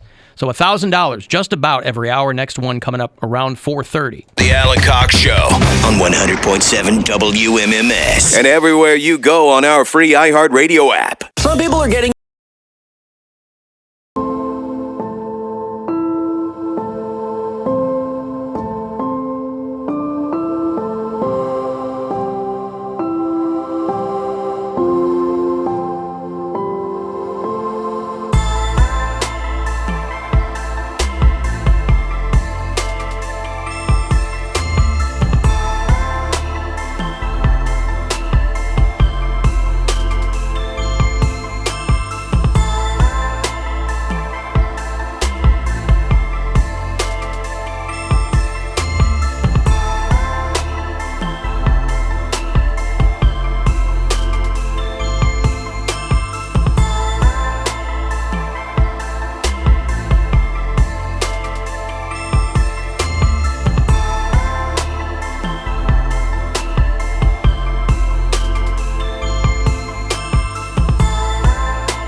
lot of 2020 is weird.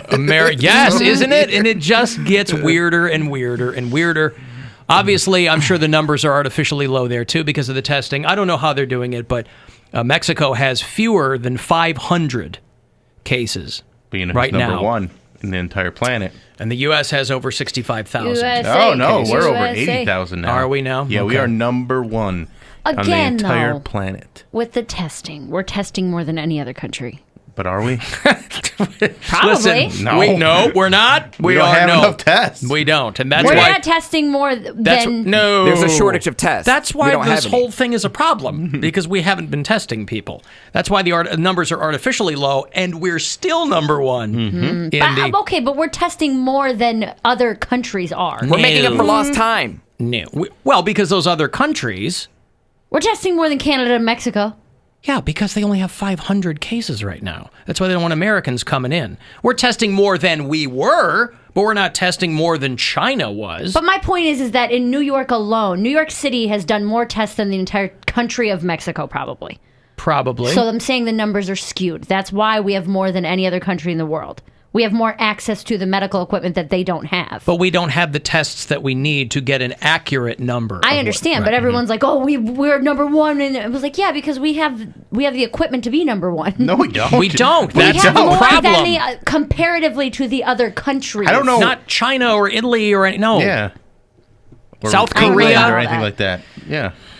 China, yes, I'll You've agree with you watched there. the news. I know. The entire crux of the issue is that we don't have enough testing. That's why they got companies. What's this company? Building ventilators and trying to figure out how to make more tests and come up with a faster, more efficient test. All this stuff. The company that makes like jerseys for the NBA. They're making masks. Yeah. Fanatics. Who'd have thunk on New Year's when we were cheersing that we would lose Kobe Bryant, we would almost go to World War III? That was like 3 days after New Year's. Everybody thought Kobe all these Bryant, things. Yeah. right. Everybody thought all those things, Poundcake. Everyone's like, oh, this is going to be the year where we lose an NBA legend. There's going to be But a like huge, everything, the within the economy's going first- to come apart. Yeah. Within the in first Australia? 3 months, though. First 3 months. Yeah, nobody thought that. My daughter did. That's why she was so happy on New Year's Eve. Happy New Year, you boss bitches. It's going to be your last one. Everybody was sharing around that meme that was like, oh, every 20 we get a plague. 1820, 1920, what's going to happen in 2020? And then... What was the 1820 plague? I don't know. Who said that? There's a whole... Dude, this meme got shared around 1,000 times. I don't believe it. Somebody made that like this year. No, it's very real. Oh, my God. Isn't no, that this, amazing? I saw this I in hope like you think so. January. Remember when everybody was flipped out in 2012 because the Mayans said that the world was going to end? Remember that? Oh, yeah. They were like, oh, the Mayans. Yeah, right. Minds be lions. They were be-lying, weren't they? Yeah. Oh, it was Mayans. Here's what it was. Yeah, it went around. It's a 1320s bubonic plague, 1420s Black Death, 1520s smallpox in the Aztec Empire, 1620s Mayflower passengers all die, 1720s Great Plague of I don't know that word. Mayflowers. Listen. 1820s cholera, 1920s cholera, whatever. Is cholera a band? Chimera is Ah, a fantastic Cleveland band. And then 1920s Los Angeles phonemic plague. But this meme got passed around. You never saw that? No. I saw that. Well, boy, 25 if you times. can't get your history lesson from memes on Instagram, Are they wrong? Who can you trust? Is it wrong? I imagine they're probably playing fast and loose with the facts. Okay. Yes, I'm sure they're rounding up or down. Yeah, because That's fine. The Mayflower is not exactly an entire population. Not only that, but this is called COVID-19 because it started to go around the world last year. I know. So anyway, it's fun for a meme, and who doesn't want to have fun with the memes? Love the memes. The best way to enjoy a meme is the woman on People's Court who couldn't pronounce meme. That was one of my favorite memes. I didn't agree to be this meme. I don't know who this meme is. They told me that I was a meme. I didn't want to be any part of this. Wasn't that People's Court? I don't. I remember this. She's mine mentally, physically. I don't know if I'm feeding her body, I'm feeding her mind, I'm feeding her soul, I'm feeding everything. You've been going since June 14th, buddy. You messed up. It's on you. You messed up. Ain't no coming back. That's no Mr. Charles. I'm a man. Mr. That's Charles. mine right there. That's mine. No, that's not the one. I want That's the not white it. lady. The Mimi lady. The Mimi lady.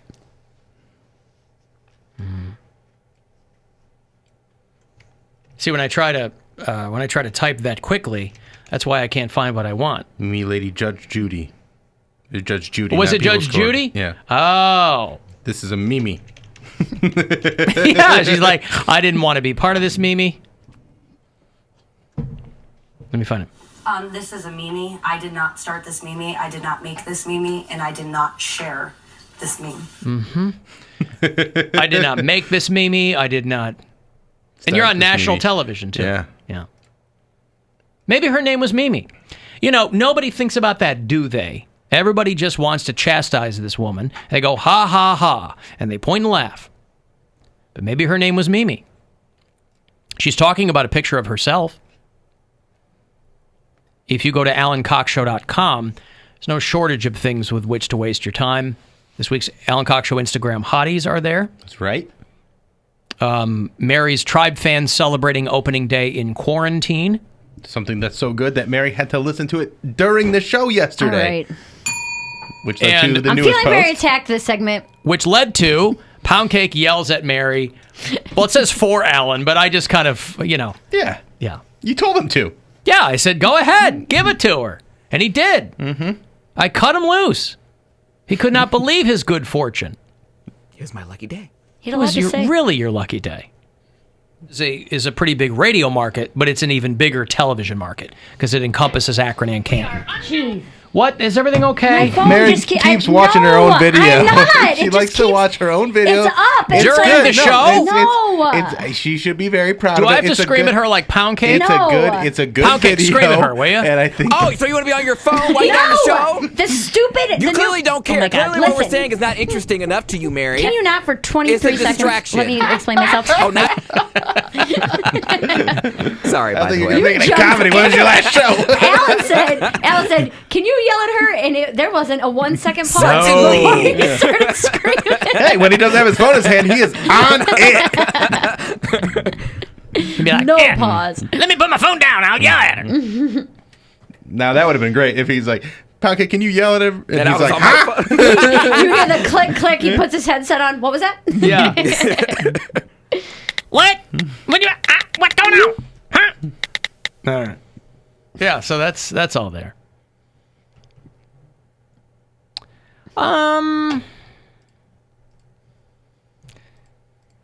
What? I'm just looking at all this pandemic stuff. Come So on, man. depressing. I mean, and you think we're gonna get it together by Easter? nobody says that. Well, I said get it together. Our fearless leader said it. Must be no true. one's paying attention to what he says. No one is The paying whole attention. world. He's the leader of the free world. No, Alan. he's not. No one's paying attention to Man, what he's Trump saying. 2020. Mary, yell at Poundcake. Oh, you just get to have opinions? That's it. Bravo. Well done. And this is why all your shows got canceled. I don't want to yell. I'm in a good mood. I don't think that you should vote for that man, but you, as an American, have the right to choose. Listen, that better or worse? He wants to call it the Wuhan virus. They should call it the Trump virus because that's what it is. Trump virus. He didn't create it, of course, but he had one job, which was to contain it.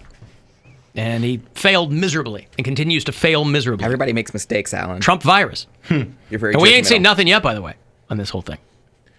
It's scary. Because they literally threw away the plans that the last administration put together, painstakingly put together. Threw them away. Put them on a shelf. The World Health Organization, every couple of years, does a ranking of the countries that are the best prepared for a potential pandemic. And 3 years ago, the United States was number 1. We were first in the world. Ready to rock. Ready to rock should something happen, which everyone in the medical community knows will eventually happen. Yes, if it spreads by hands or air or armpits or whatever it may be, America was ready. But now, not. We're caught with our deodorant down, Bill. That's We're caught right. with our armpits down. And our hands dirty. Quit shaving their pits. Is this my fault because I didn't shave my armpits earlier this year? I'm not going to. I'm not going to put that on you. You're not going to do it? Not going to put that on you. But it is gross. I shaved like 2 days ago. Look at those clean pits. Yeah. Watch the live Clean stream. pits. See Mary's clean pits. Ew, stop it. You don't like that phrase? Not at all. You don't like clean pits? That doesn't make you feel weird inside? No. Ooh, come look at these clean pits. Oh, elbow to fist. Run your finger over it. Oh, no, don't. He can't touch it to see how loose it is. What's the matter with a clean pit? I don't like the phrase. Clean pit? Yeah. What would you prefer? Freshly shaven armpit. Freshly shaven? Yes. That doesn't sound. First of all, if I You hear said the 2 phrase days freshly, They're not dirty. if I hear They the weren't phrase dirty. freshly shaven, I don't want the next word to be armpit. It's all freshly shaven. So remove My nose and my ears. I have freshly shaven my ears.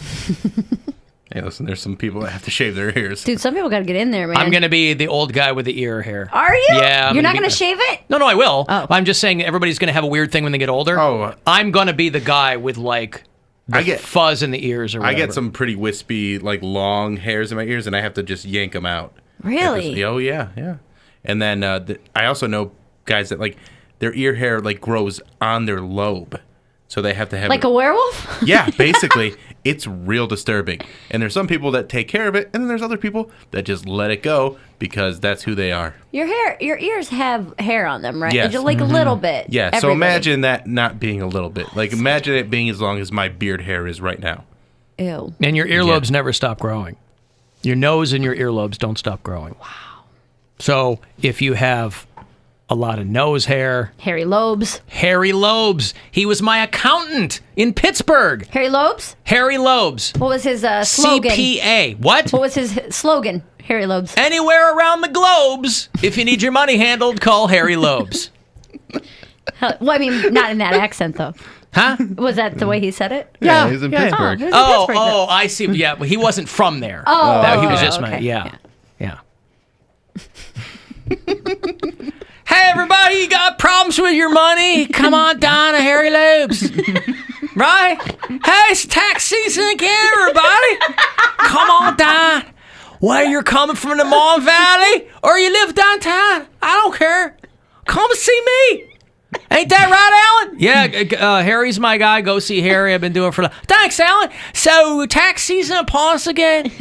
Bring in your W-2s, your I-9s. Your double fours, Hey, wherever Harry you Lobes? got. Yeah. I got some questions about All right, taxes. shoot, Bill. I went to a football game earlier this year, and Yeah. I took a client of mine with me. Would I be able to write that off? Write it off. All of it. Say you take them down to Heinz Field, right? You get yourself 2 Stiller tickets. You're right there at the 50-yard line. Yeah. Ravens are in town. It's a huge, huge game, right? You tell your client, get anything you want. Multiple beers. All the sandwiches you What want. kind of beer? Huh? What kind of beer? Wherever you want. There's Rolling Rock. There's Yingling. Still, there's Our City. Whatever you want. Write it off. So I can even write off the alcohol. Write off the alcohol. Okay. So after the game, we then went and had some food, and would I be able to write that off as well? It depends on what you had. What kind of food did you have? We had sandwiches with French fries on them. Sandwiches? French fries don't go on sandwiches, Bill. French fries go on salads. Everybody knows that. Oh, is that how it goes? Yes. Fries on a salad. Did you go to Eaton Park after? No. All I went right. to, something It was like a siblings restaurant, yeah, wasn't it? like the You went to Permani's? yeah, In the that's strip? Yeah, Permani Oh Sisters. my God. Then you get to write it off double. Because there's 2 of them. They're brothers. No. There's none of them left. They're all dead. Died of heart disease. Right there in the back alley on Penn Avenue. Right in the shadow of the convention center. Write it all off, Bill. I will. So says Bill. What was his name? Harry Lobes.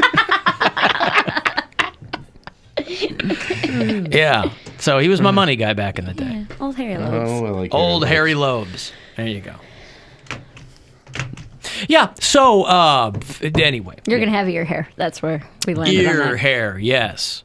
I hope I don't become one of those ladies who Ear- grows like a ear hair. mustache. What's I'm what? not a hairy person to begin with, So, but like those old grandmas with mustaches and beards and stuff, where they just don't care. Well, but you can. Oh, they have like a witch Hilda. Yeah, there's like 3 hair of them coming out of their chin. Just random. Yeah. A hairy mole. Hello, children. Yeah. I had a friend that tried to wax her mustache, and she ended up the hair stayed, but the skin went. How does that even happen? How does the hair stay if the skin goes? Because it was like a dark peach fuzz. You mean she burned her lip? Probably. I don't know how Did she try and wax it? Yeah. I think she waxed it.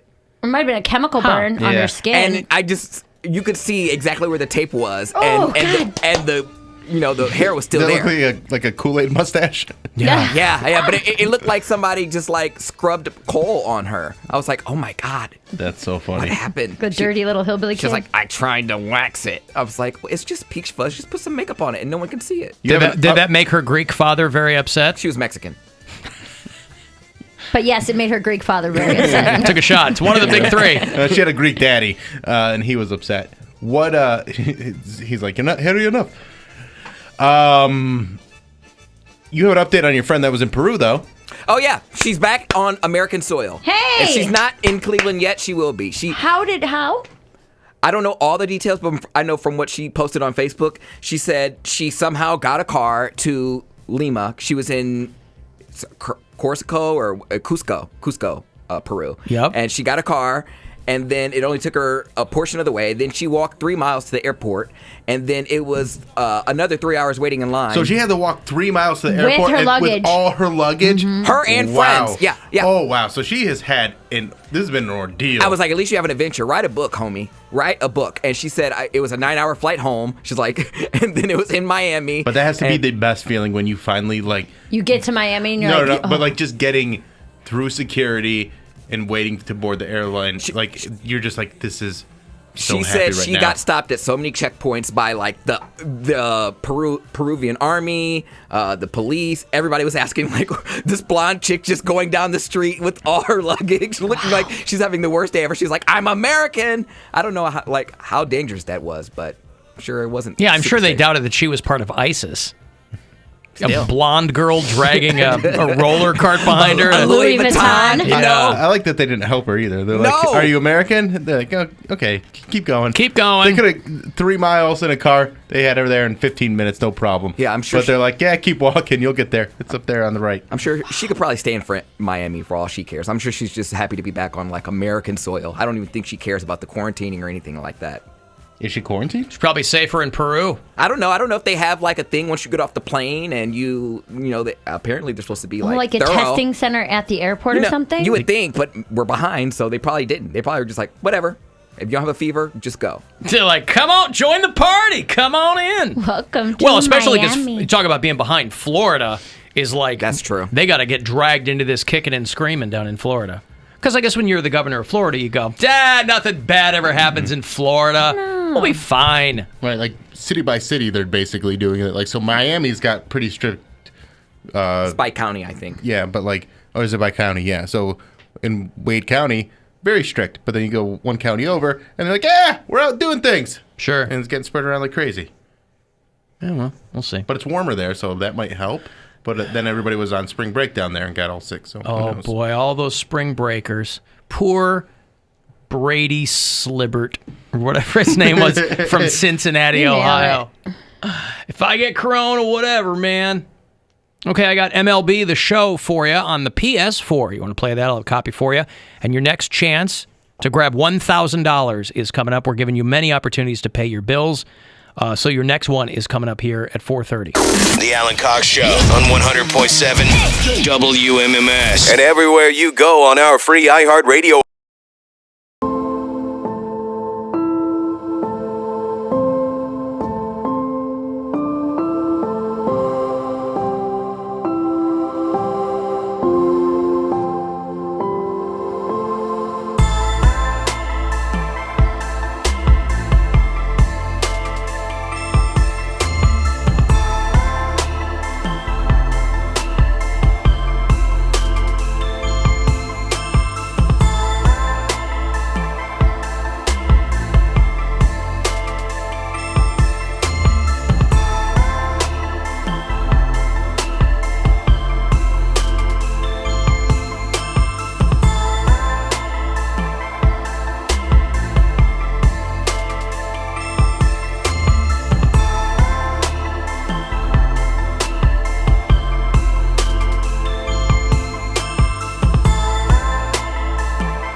WMMS.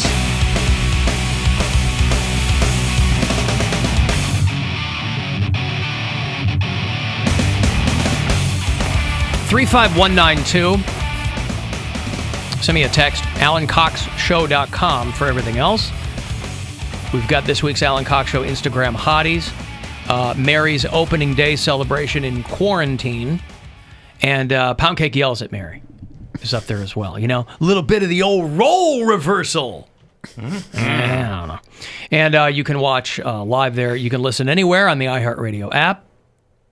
I've got another $1,000 for you in about 6 minutes, closer to 4:30. Your next shot to grab some money to pay your bills. We're doing it just about every hour through the weekdays. Starts in the 7 o'clock hour with RMG, and then it ends in the 9 o'clock hour with Corey Roddick. So 4:30, 5:30, and 6:30 with me are your next 3 chances to grab $1,000. What about this weekend, though? Like, what if somebody wants something to do this weekend, say, like, Sunday evening? Sunday evening, Bill, they've got that iHeart Living Room Concert for America. Yeah, what if they want to do something fun? Elton John's hosting. The iHeart Living Room Concert for America. Oh, it does sound fun. It's going to be live on Fox, Sunday night, 9 o'clock. If you're not near a television, you'll be able to hear it over on Alt 99.1. Elton John is hosting. And boy, they've got a cavalcade of performances from the artists' homes. Alicia Keys, Billie Eilish, Billie Joe Armstrong, Dave Grohl, Mariah Carey, Sam Smith, and many more people. I am interested to see how people perform. And like, are they going to do acapella? Are they going to do like acapella stuff? I know like Dave Grohl and Billie Joe Armstrong, they know how to play instruments, but not all of these people are performers that play instruments, are they? Not all of them. So be interesting. Special appearances by Lizzo. Hey. She better break out that flute, baby. Oh, yeah. That bitch flute. A living room flute concert? Come on. So 9 o'clock Sunday night on Fox will be the iHeart Living Room Concert for America. And I believe that there's a charity component of that as well. So there will be some opportunities for you to help various organizations should you choose to do so. Now, if Lizzo plays the flute and then also like stomps on glasses in a tribute to Ron Burgundy when he plays his Yaz flute, Oh, maybe. I would be very into that. On top of a table? Yeah. Aqualung! I hope she does that.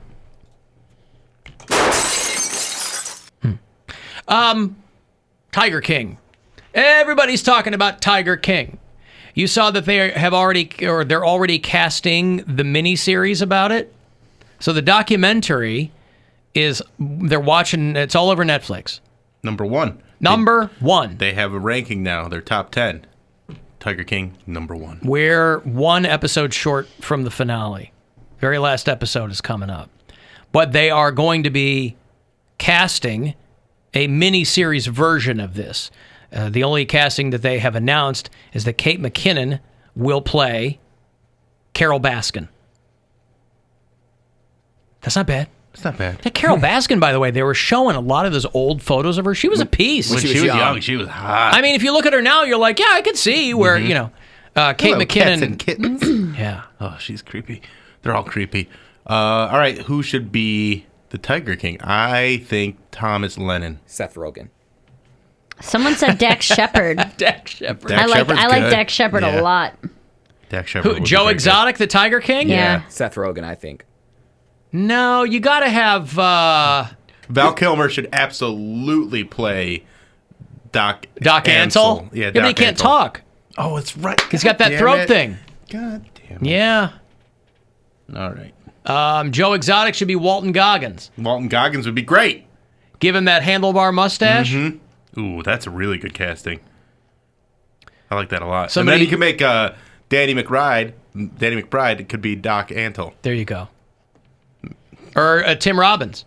Ooh, Tim Robbins would be good. Put him in he can do that creepy thing real Put him well. in an aquamarine polo shirt and get him out there. He might be a little too old now, though. I gotta look up a picture of this guy. Who's going to play Jeff Lowe? Jeff Lowe. The felon businessman with the hat on all the time. The guy that buys the zoo. Woody Harrelson. Okay. Hands down. Ooh, Not that Vince does Vaughn? Look like Woody Harrelson. Vince Vaughn's good. I think Woody Harrelson's perfect, though. Okay. Yeah. Who's going to play that long blonde hair guy? Who's going to play the dude with no legs? No legs guy? You got to cast the three husbands. Yeah, three husbands. You got to cast that kind of strangely hot prosecutor, the blonde with the short hair. Oh, I thought she was a lesbian. I didn't think her haircut was really hot.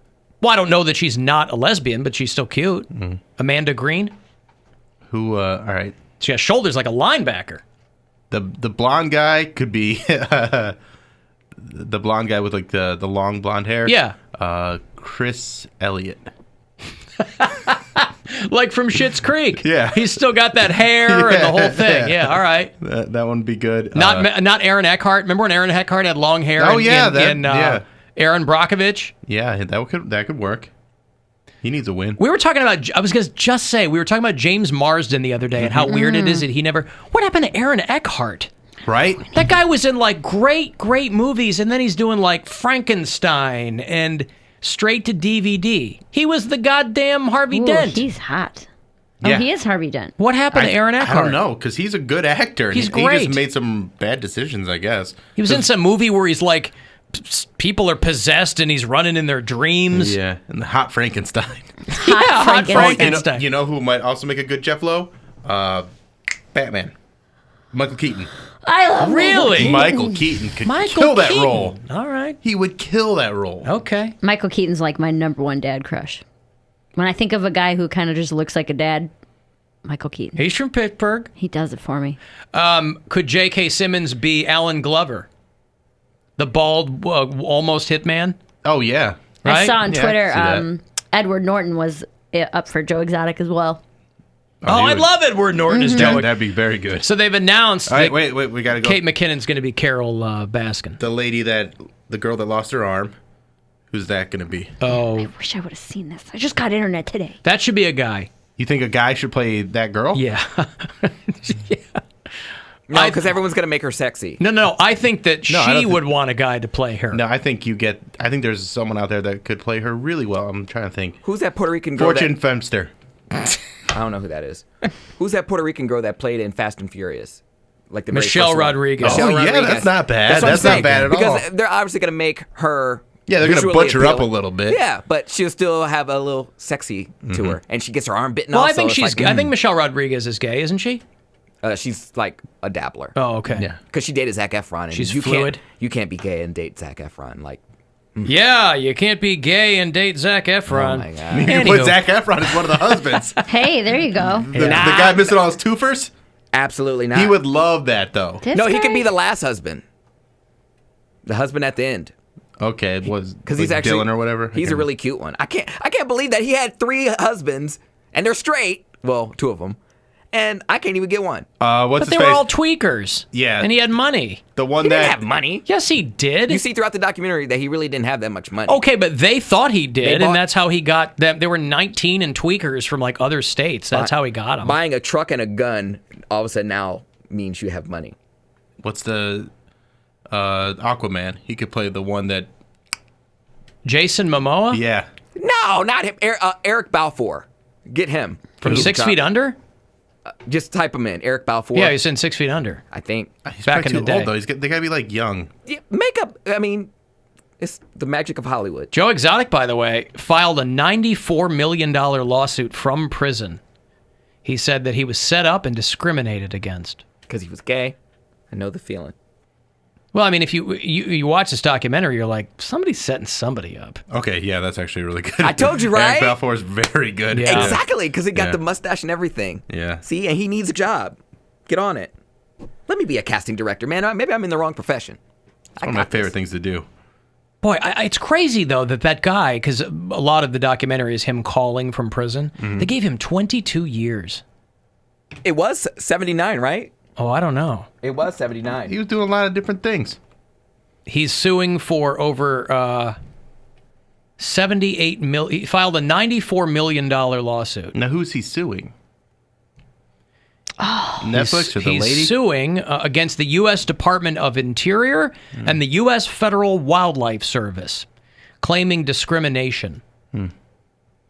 I don't think he's gonna win. You don't think so? I don't You don't think think he's he's got in a there case. hitting the law Yeah. books to find precedent? From Joe Exotic to Joe Lawyer. Yeah. Joe Esquire. So he says that Jeff Lowe planted evidence and lied to investigate. See, that's the problem with this thing, or it's the problem. It's a double-edged sword. Everybody in this thing is shady. Oh, it's so Everyone shady. is shady, except the dude with no legs. He's great. He's just like kind of. He's just telling you what happened, and he's sitting in his trailer. And the people that worked for Joe all seemed like, they were down on their luck, but they didn't seem like they were really bad people. They're normal people. Yeah, they were just looking for a job and a place to exist, but not a dentist. But not a dentist, no, not for sure.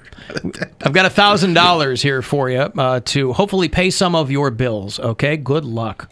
Rover's Morning Glory wants to help with a chance at $1,000. We have your shot at $1,000 right now.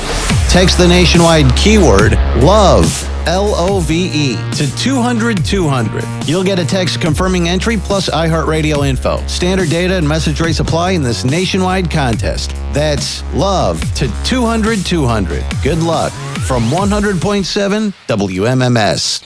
Yeah, I saw that Val Kilmer is actually going to be in that Top Gun sequel, and I'm curious as to what he was Iceman. Yeah, yeah. Curious what the hell he's going to be doing in the thing since he can't talk or can barely talk. You just have like some whisper lines. I don't know. Wouldn't it be funny though, and super meta, if they cast David Spade as Joe Exotic? I was like, I just saw that on Twitter. That'd They're be like, great, because he's already been doing Joe Dirt. Yeah, that would someone be already put that funny on Twitter. if they just give him the mullet. He's probably got the wig in storage. He's he knows how to do the accent. He can just be a little more eccentric as Joe Dirt. As annoying, I think the hook with this Tiger King is as annoying as this Joe Exotic is. He's like super sympathetic too. Or he's just a sympathetic character. Don't you think? He is sympathetic because he lets his ego get the best of him. But I think when it comes down to it, like at one point he really did care about the animals a lot, and then he let it get away from him. Like his intentions were good until it became more about him than the actual animals. Also, if Kate McKinnon is going to play Carol, her husband should be played by Bill Hader. All right. I'm sure there's going to be like some gay dodgeball team named like Carol Baskin or like Carol Baskin in the Sun for like a volleyball team. Yeah, Carol Baskin in the Sun. I'm sure. If being outdoors is ever a thing again. Well, yeah, they cast Bill Hader, but he has to do it as his Alan Alda impression. I'm fine with that. What are you looking at, butthead? Hey, why don't you make like a tree and get out of here? That is a great line. That is so great. The stuff you guys are doing with the 50s and everything. I had jackets like this. Can you believe that? I'm the old guy. Son, your ego's writing checks your body can't cash. That is a terrific line. I feel like I understand everything about this movie just from the one line. That's good writing, And I don't know about airplanes. Yeah, that was his audition for Top Gun. Did you hear the guy that did he does a really good Trump impression, J.L. Calvin, and he did this. It's like going viral right now. I think somebody sent it to me. Yeah, it's really funny. Yeah. It's really well done. Talking about he's gonna fight God on Easter. He's gonna fight God on Easter. How many people did God bring back? One. You can use the Alan Cox Show After Hours line anytime you like. If you're a podcast listener or you just can't join us live, that is 216-986-8903. Hey, Alan. I was watching your stream from yesterday about old streams or old tunes from old commercials. Now, growing up in Chicago, I remember this one. I wanted to know if you remembered it. Went as Gurney Dodge, Gurney Dodge. Gurney Dodge on Grand Avenue. We got cars and trucks and vans. Easy for you. We got Gurney Dodge on Grand Avenue. Just want to know if you remembered that one or any other classic. Wow, he sang it. He sang the whole thing. Did you know that one? Gurney Dodge? Yeah. Oh, yeah, on Grand. He nailed it. I just think it's funny that he sang the whole thing in the call. On Grand Avenue, we got cars and trucks and vans. Easy for you. Curious how old he is, because Gurney Dodge now is Gurney Jeep Chrysler Ram or something. Yeah. Not as catchy. Not as catchy, no. The one I remembered after, obviously, we were done talking about it was Stanley Steamer. Did you guys? Stanley, yeah. Steamer, Yeah. tough on dirt, gentle on carpet. Yeah, that's right. Stanley Steamer, yeah. Yeah, the Chicago jingles are not going to mean anything to anyone here. If you're one of our bureau chiefs there, of a certain age, you'll remember, we had Empire carpets before they went national, but they kept the same jingle, so everybody now knows Empire carpets. But it's funny, thinking about all those old jingles, we had Luna. For some reason, Chicago had 100 competing carpet companies. I know the Empire jingle. I never knew what they did. 800-588. You I never knew what they did. I never paid. Today. Well, yeah, because if you didn't see the commercial and see the guy rolling out the yes, carpet. and the carpet lines up next to the wood. Right. I always thought that was the coolest part. Yeah. Like, now that you bring it up, but I remember the jingle very distinctly. Could not, if you had said, what does Empire do? I would not have known. We also had Luna carpets, but they never mentioned carpets in the jingle. 773-202 Luna. Yeah, if you didn't see the commercial, you'd be like, but everybody knew the Luna jingle. Did the Norton's Furniture guy have a jingle, or was he just a weirdo? He just had catchphrases. Okay. Yeah. If you can't get a deal here. Right. You can't get credit here. You can't get credit anywhere. My name's Mark. Yeah. And you can count on it. Like, that guy needed a ventilator. He was so weird. We had United Auto Insurance in Chicago. United Auto Insurance 773-202-5000. We've got you covered. Chicago. Yep, all these old jingles that take me back because I don't get to, I haven't gotten to see my family for a while. It was making me nostalgic to see all these old jingles. When you don't know them, they just sound stupid. Just very strange. Oh, they are stupid. Even if you know them, they're stupid. But it's like it triggers some nostalgia in you. Me hearing that, I go, who would do that? This is awful. Yeah. No one's going to your business. Yeah, we had Victory Auto Wreckers, an attorney, Peter Francis Geraci. That was like if you were to say to somebody from Chicago, hey, what is who's the lawyer with all the commercials? They'd go, Peter Francis Geraci. Tim Misney. Right, Tim Misney here. Yeah. People have turned his billboards into memes. I'll make them stay is like the coronavirus meme that's going around. Yeah. What about, this is a classic Chicago one, Jones Barbecue and Foot Massage. What? Do you remember that one? I do, yes. Jones Barbecue and Foot Massage. Not quite. Is it Jones Barbecue and Foot Massage? Jones Barbecue and Foot Massage? This is a dinosaur. Barbecue and Foot Massage. Jones Barbecue and Foot Massage. You better come down here, get some of this shit. You like to Oops. Anywho. Good barbecue, though. The foot massage is even better. And they got merch. Yeah, they got everything down there. I think it was across the street from JJ's Fish and Chicken. Was. Do you get the foot massage with barbecue sauce? Yeah. You can get whatever you Like, want. instead of lotion? Is that what they use? Yeah, you never seen the commercial? No. Oh, it's great. The T-shirts say Jones Barbecue and Foot Massage and Chill. And chill. Yeah. So, and they also determined, just before I go to break, an inquisitive bit of information from someone who, if you've ever wondered how Triscuits got their name. I love You Triscuits. ever wondered how Triscuits got their name? Biscuits. Triple biscuits. I never thought about it I never until thought it either. I had a box a little while ago, and I looked at it. I'm staring. This was pre-coronavirus. So this is extra sad that I put this much time into the thought. But I never knew. I know what the name Triscuit stands for. It all started when writer Wait. Sage Boggs was. Tell me. I know what it is. I read something. I want to know what Poundcake and Mary's guess. Triple biscuit. Triple biscuit? That's what I thought. Like it's triple something. Yeah, like 3 layers. That's Yep. what you think. Yeah. You'd think it'd be something triple layer. Poundcake, yours? Well, she kind of took mine. It was the same thing. Well, it's okay. We can think the same thing. We would have. None That's of what us. everybody would think. Yeah, we would have never arrived at this. Yeah. Ever. Tricycle. It's not actually a try thing. It Oh. doesn't mean 3. It's going to blow your mind. It's going to blow your They mind. started talking about why crackers are called Triscuits. He emailed Nabisco, and the company eventually told him the naming history had actually disappeared. But Boggs was still curious and wanted to get to the bottom of it, so he found an original Triscuit ad which promoted the cracker as baked with electricity. And that's when it clicked. The try is from electricity. The company responded to Boggs' Twitter thread confirming that electricity is, in fact, the reason they are called Triscuits. Electricity? Triscuit. Triscuit. Try electricity. It's shocking. It's the dumbest reason. It but is terrible. It's really interesting. Baked with electricity. Because like there's this whole long thread on this research this guy did, and he emailed him and said, "Oh yeah, it was destroyed." So like we don't know why it's called that. And then he like dug deeper, and then they confirmed it. Like, oh yeah, that's it. Oh, yeah, that's that's it. It's very strange. Electricity. Yeah. Come It's on. electricity biscuit. Come on, everybody knows it. But that was a big deal when they came out around like the turn of the 20th century, like the early 1900s. Electricity, making your food was pretty cool. Yeah, it's like a marketing term. Yeah. Triscuit. Anyway, okay, good. Let me break here. If you want to get a text into me, 35192, AlanCoxShow.com, if you want to watch some of the things we've got there.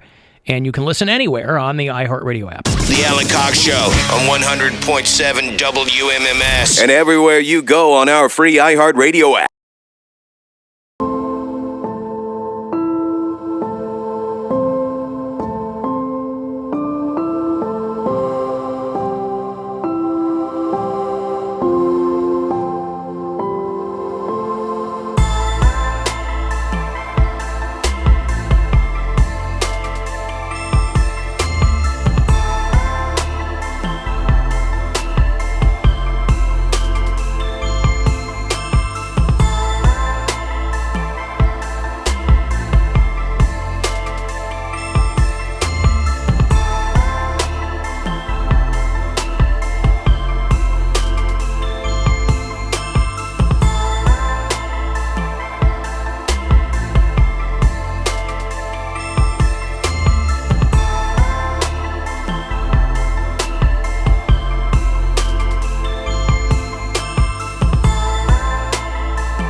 The world has caught a virus, so I've written you a poem. We need your help to cure it, so stay the f*** at home. And if you have got 12 kids or you're living on your own, lock it down and isolate and stay the f*** at home. If you think you're not at risk here, you're living in a dome. It spreads faster than a hooker's leg, so stay the f*** at home. I need the gym, I need the beach, I hear you bitch and moan. You need to grow a brain cell and stay the f*** at home. But I feel fine, I don't feel sick. I'll go out on my own. How thick are you, you selfish prick?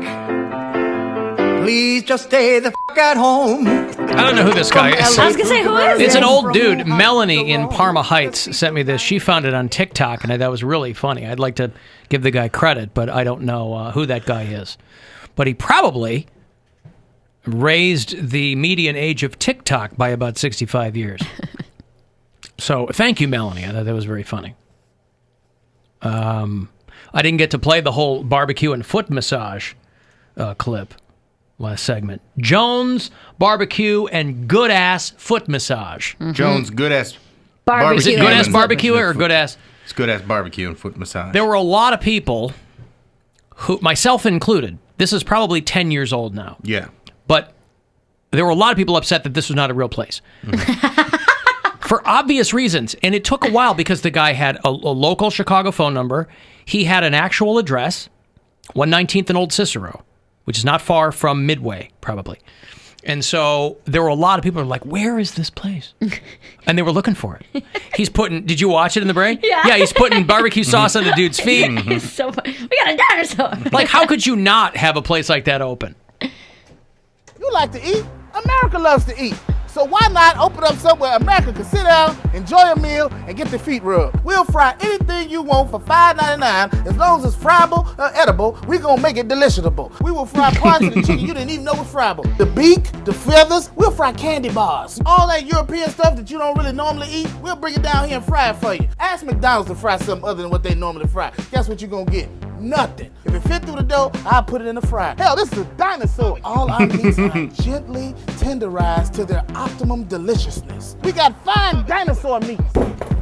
Took my money, made me pay child support. Come on down.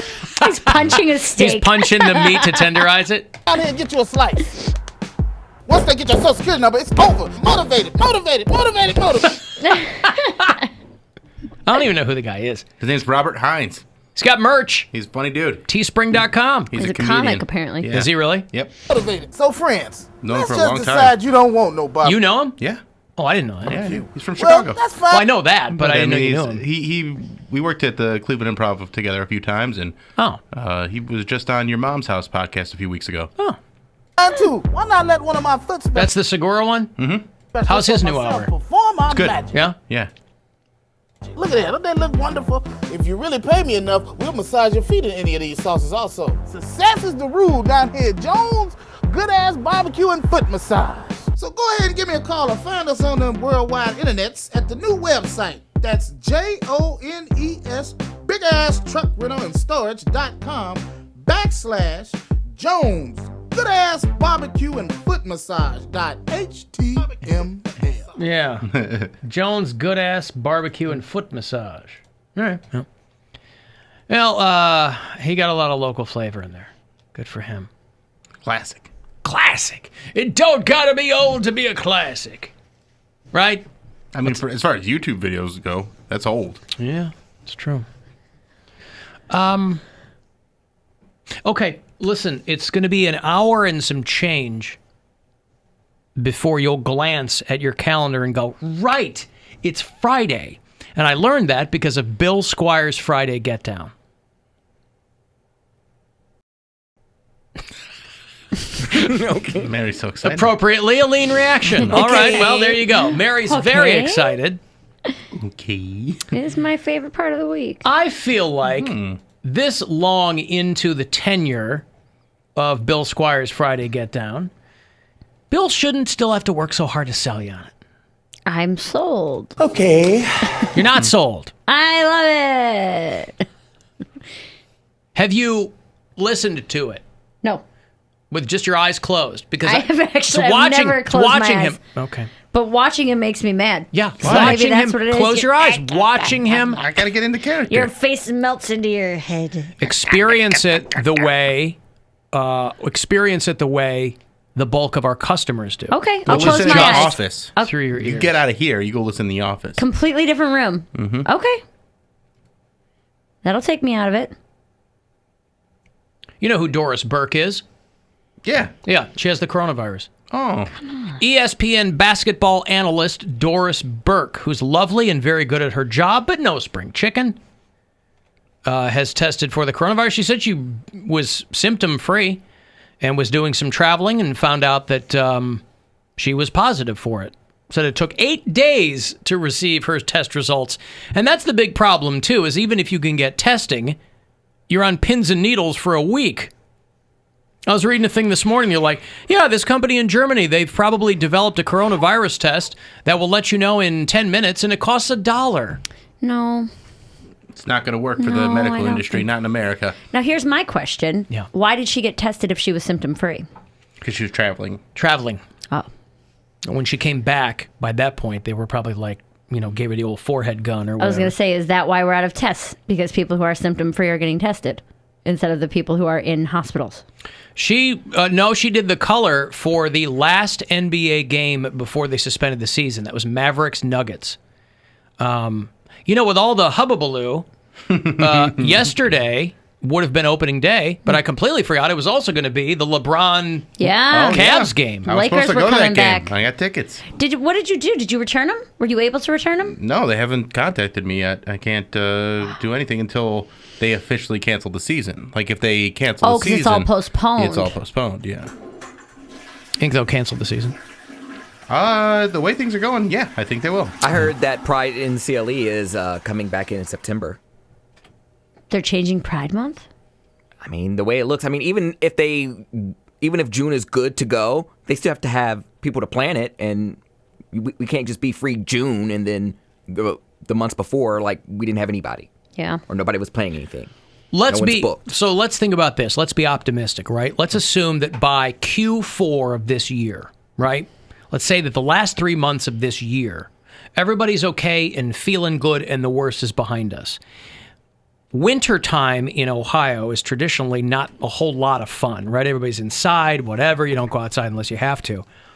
If all the postponed stuff gets pushed to the end of the year, it's going to be one of the greatest seasons. Oh, now, yeah. Granted, whatever's going around, it will diminish. It won't go away completely, but I mean to diminish to the point where life kind of resembles normal. This will be around for the next year and a half. But we're not all going to be inside for a year and a half. So if all the stuff that gets postponed is all pushed to the end of the year, it's going to be like every night there's something amazing going on. What are you going to do? No one's going to have any money, though. People will have money. They wouldn't have worked for months. Well, no. It's not like people aren't going to... I mean, they might not have a business to go back to. I don't Everyone's know. getting $1,200. I They'll be fine. I think, things will be... I don't know. Maybe things will be cheaper for a while. Yeah. I don't know. I'm trying to be glass half full. I know. I'm just saying. Yeah. They wouldn't be able to go to all the events. Make all the events free. Everything's free forever. I'm just saying there's going to be a lot of stuff. Oh, a lot yeah. of stuff. You know? Absolutely. I was. I think a lot of It's things gonna will spill over into 2021 though, because a lot of the stuff that is outdoor they can't do. Yep. And then there's a lot of stuff that they're just not going to be able to fit in with everything that's going on. Talk about here in There's Ohio only so many or dates. I'm just talking about nationally? everywhere. I was gonna say because Coachella, I still think they're planning for October. Didn't they postpone that? Yeah, they're playing. Yeah, they're playing. It's Rocktober. A concert every night. Yeah. Yeah. But I think that's a good point that people aren't going to have money. So, I mean, if you can plan all the events you want, but people are not going to be able to attend like they would have been. The billionaires are going to come forward and throw like huge block parties as a way of promotion and building up small businesses. Say again? I feel like the billionaires are going to come together. Who are they? Like the Bezos and Cuban and all these people. They're going to be like, you know what? Let me do my duty. Let me help some small businesses, and then for promotion, they can hand out. They're little free to posters. do that anytime, by the way. Yeah, but they can't. Guys, you don't have to wait. I know, but you want people. I think people are going to be like jumping to get out of the house. So just throw a giant block party and have like names on stickers and stuff, and You know, Yeah. if people are going to They wake can't up, even get companies to make ventilators. provide the liquor. But that's Trump's thing. That's not their. That's no, not their the problem. companies could do that if they want. Companies lobbied Jared Kushner to not have to do that. Oh, really? Sure. That's why all of a sudden Trump's like, let's get back out there. Of course. I didn't know that. Yeah, because he put Jared in charge. Because he's a real He went to smart Jared. guy.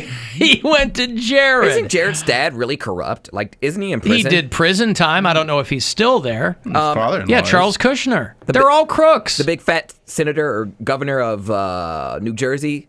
What's his name? The former governor, Chris Christie? Yeah, he locked him up, right? I think he might have been the prosecutor in the Kushner case. That's why supposedly that whole Bridgegate thing was payback for Charles Kushner. But they're all terrible at business. They made Jared Kushner call Andrew Cuomo. Because New York was mean to Trump, so he doesn't want to call them and speak directly. The president's son-in-law, not a doctor, not an elected official, no experience handling pandemics, or anything for that matter. His own property just went into default in New York. So cute, though. Is he? Yeah. He looks like someone started carving something out of wax and stopped halfway through. He's melted. I like that look. I like my androgynous, smooth kind of. No, I don't need to play for the team. My dad could buy the team. I like that look. Yeah, we know preppy That's boys. gross. He likes preppy Ugh. boys. You want someone I like who's the look. I don't necessarily like. You want him. someone who's never accomplished anything? Who is this guy? Jared Kushner. He's Ivanka's husband. And look up his brother too. His brother could get it too. But yeah, Ew, really? He likes them smooth and hairless and not always. ready for business. He's not always pale. Yeah, he is. He's pale and he's some sun. He's thin. I There's don't like anything nothing about this that guy that screams, "I'm in charge of anything." Look up his brother. He makes John Mulaney look like a big butch guy. Yes, this is the type of guy who is exactly what you said. Like when something went wrong, he's not going to protect you. He'll be like, "I'll call my dad. Let me see what. Of course, I can make a phone call." I'm like, "Get the hell out of here, phone call." Yeah, just like Trump. But if it's Protect me. effective, why do you care? Not effective. He's cowering behind his iPhone. I bet you if you were standing on the side of the road and he could make a call to his dad to come, send a car for you, bet you would like it then. I would like it if I had a tire.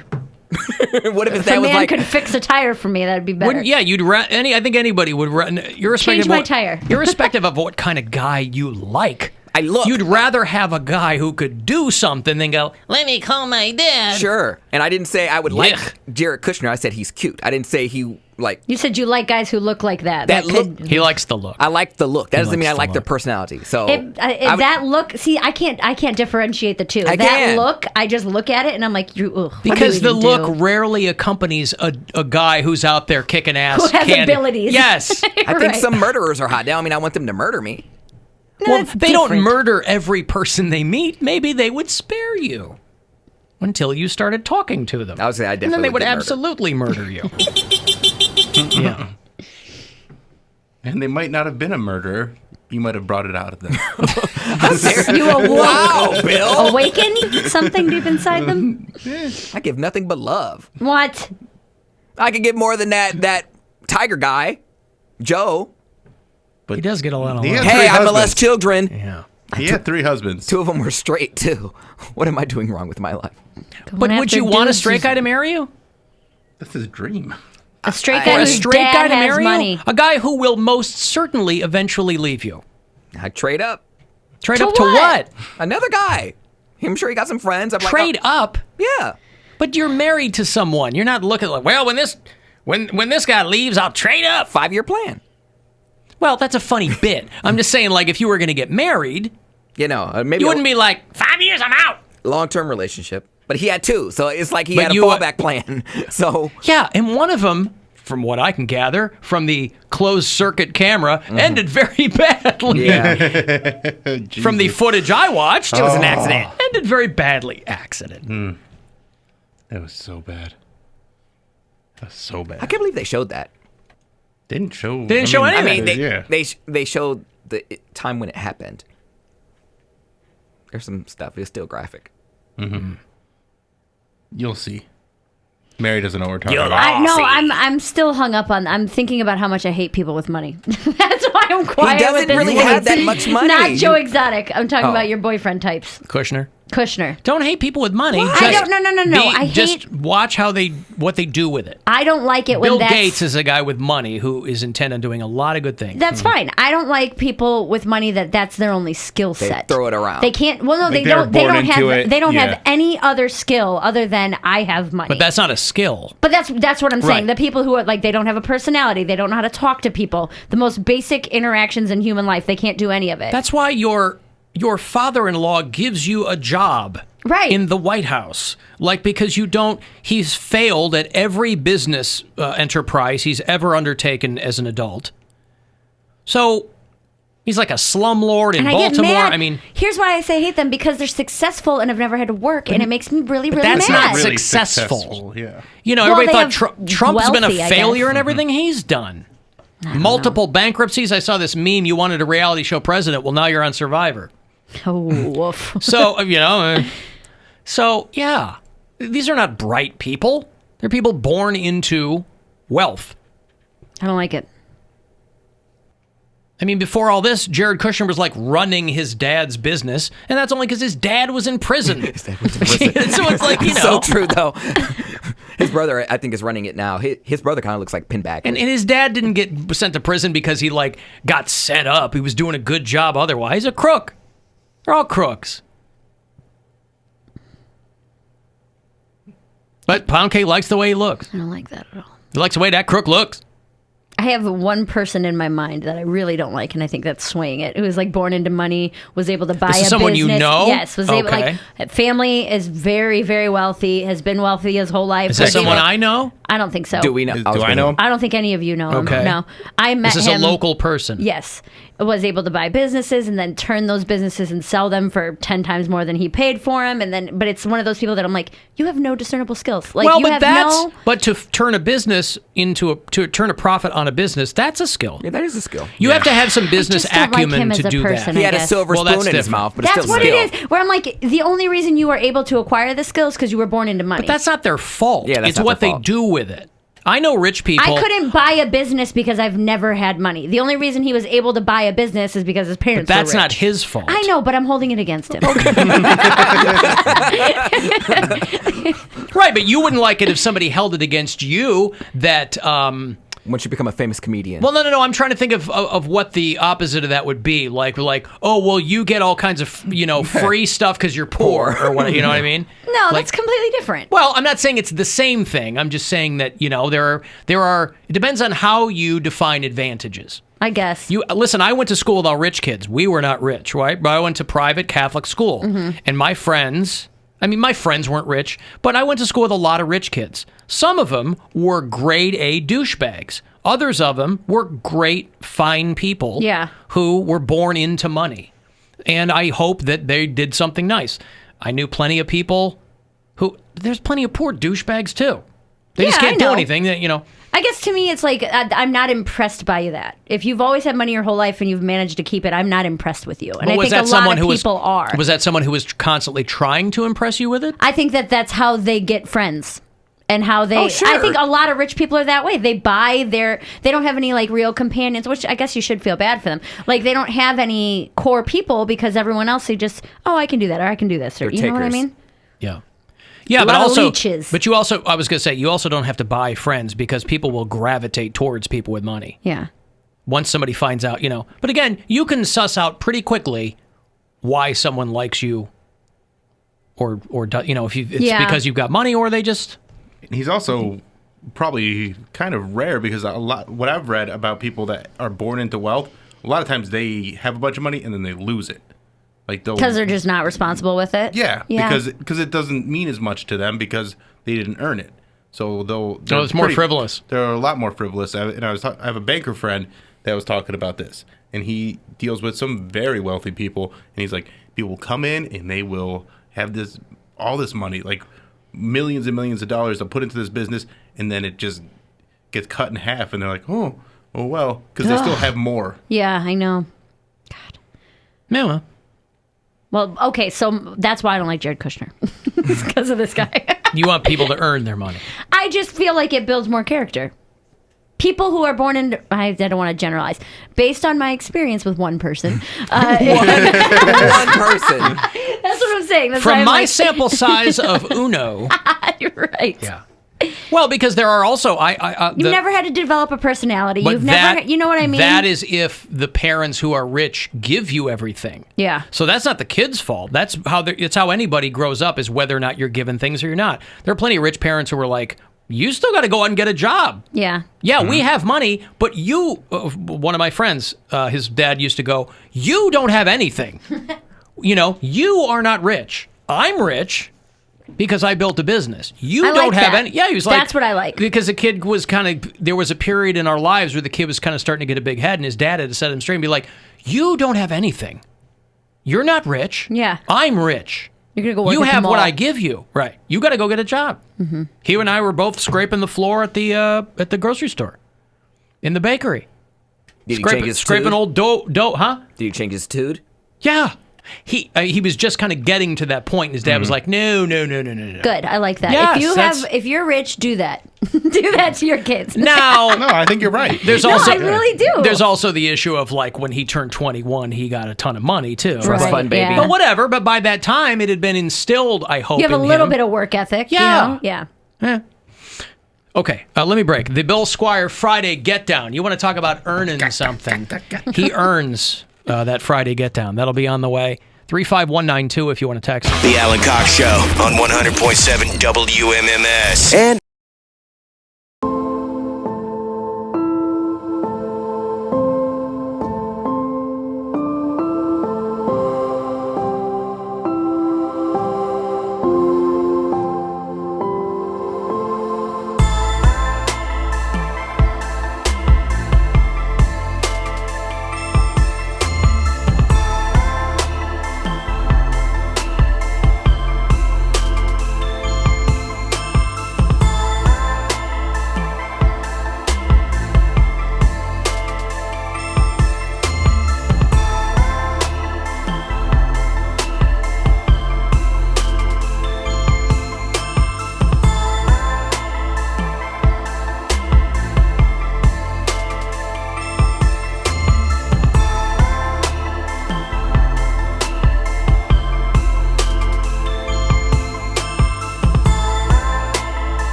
100.7 WMMS.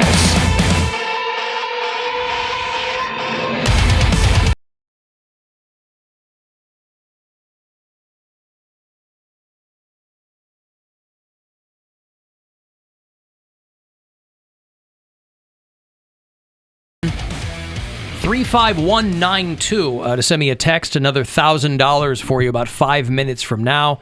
5:30, 6:30 with our show, and then the Corey Roddick Experience in at 6:30.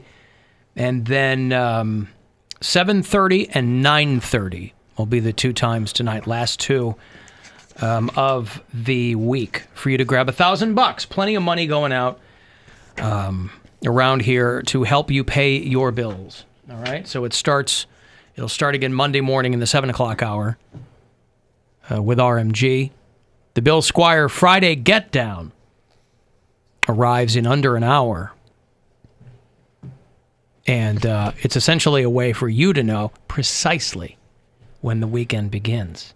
Since we're all just kind of, our temporal whatever is all screwed up.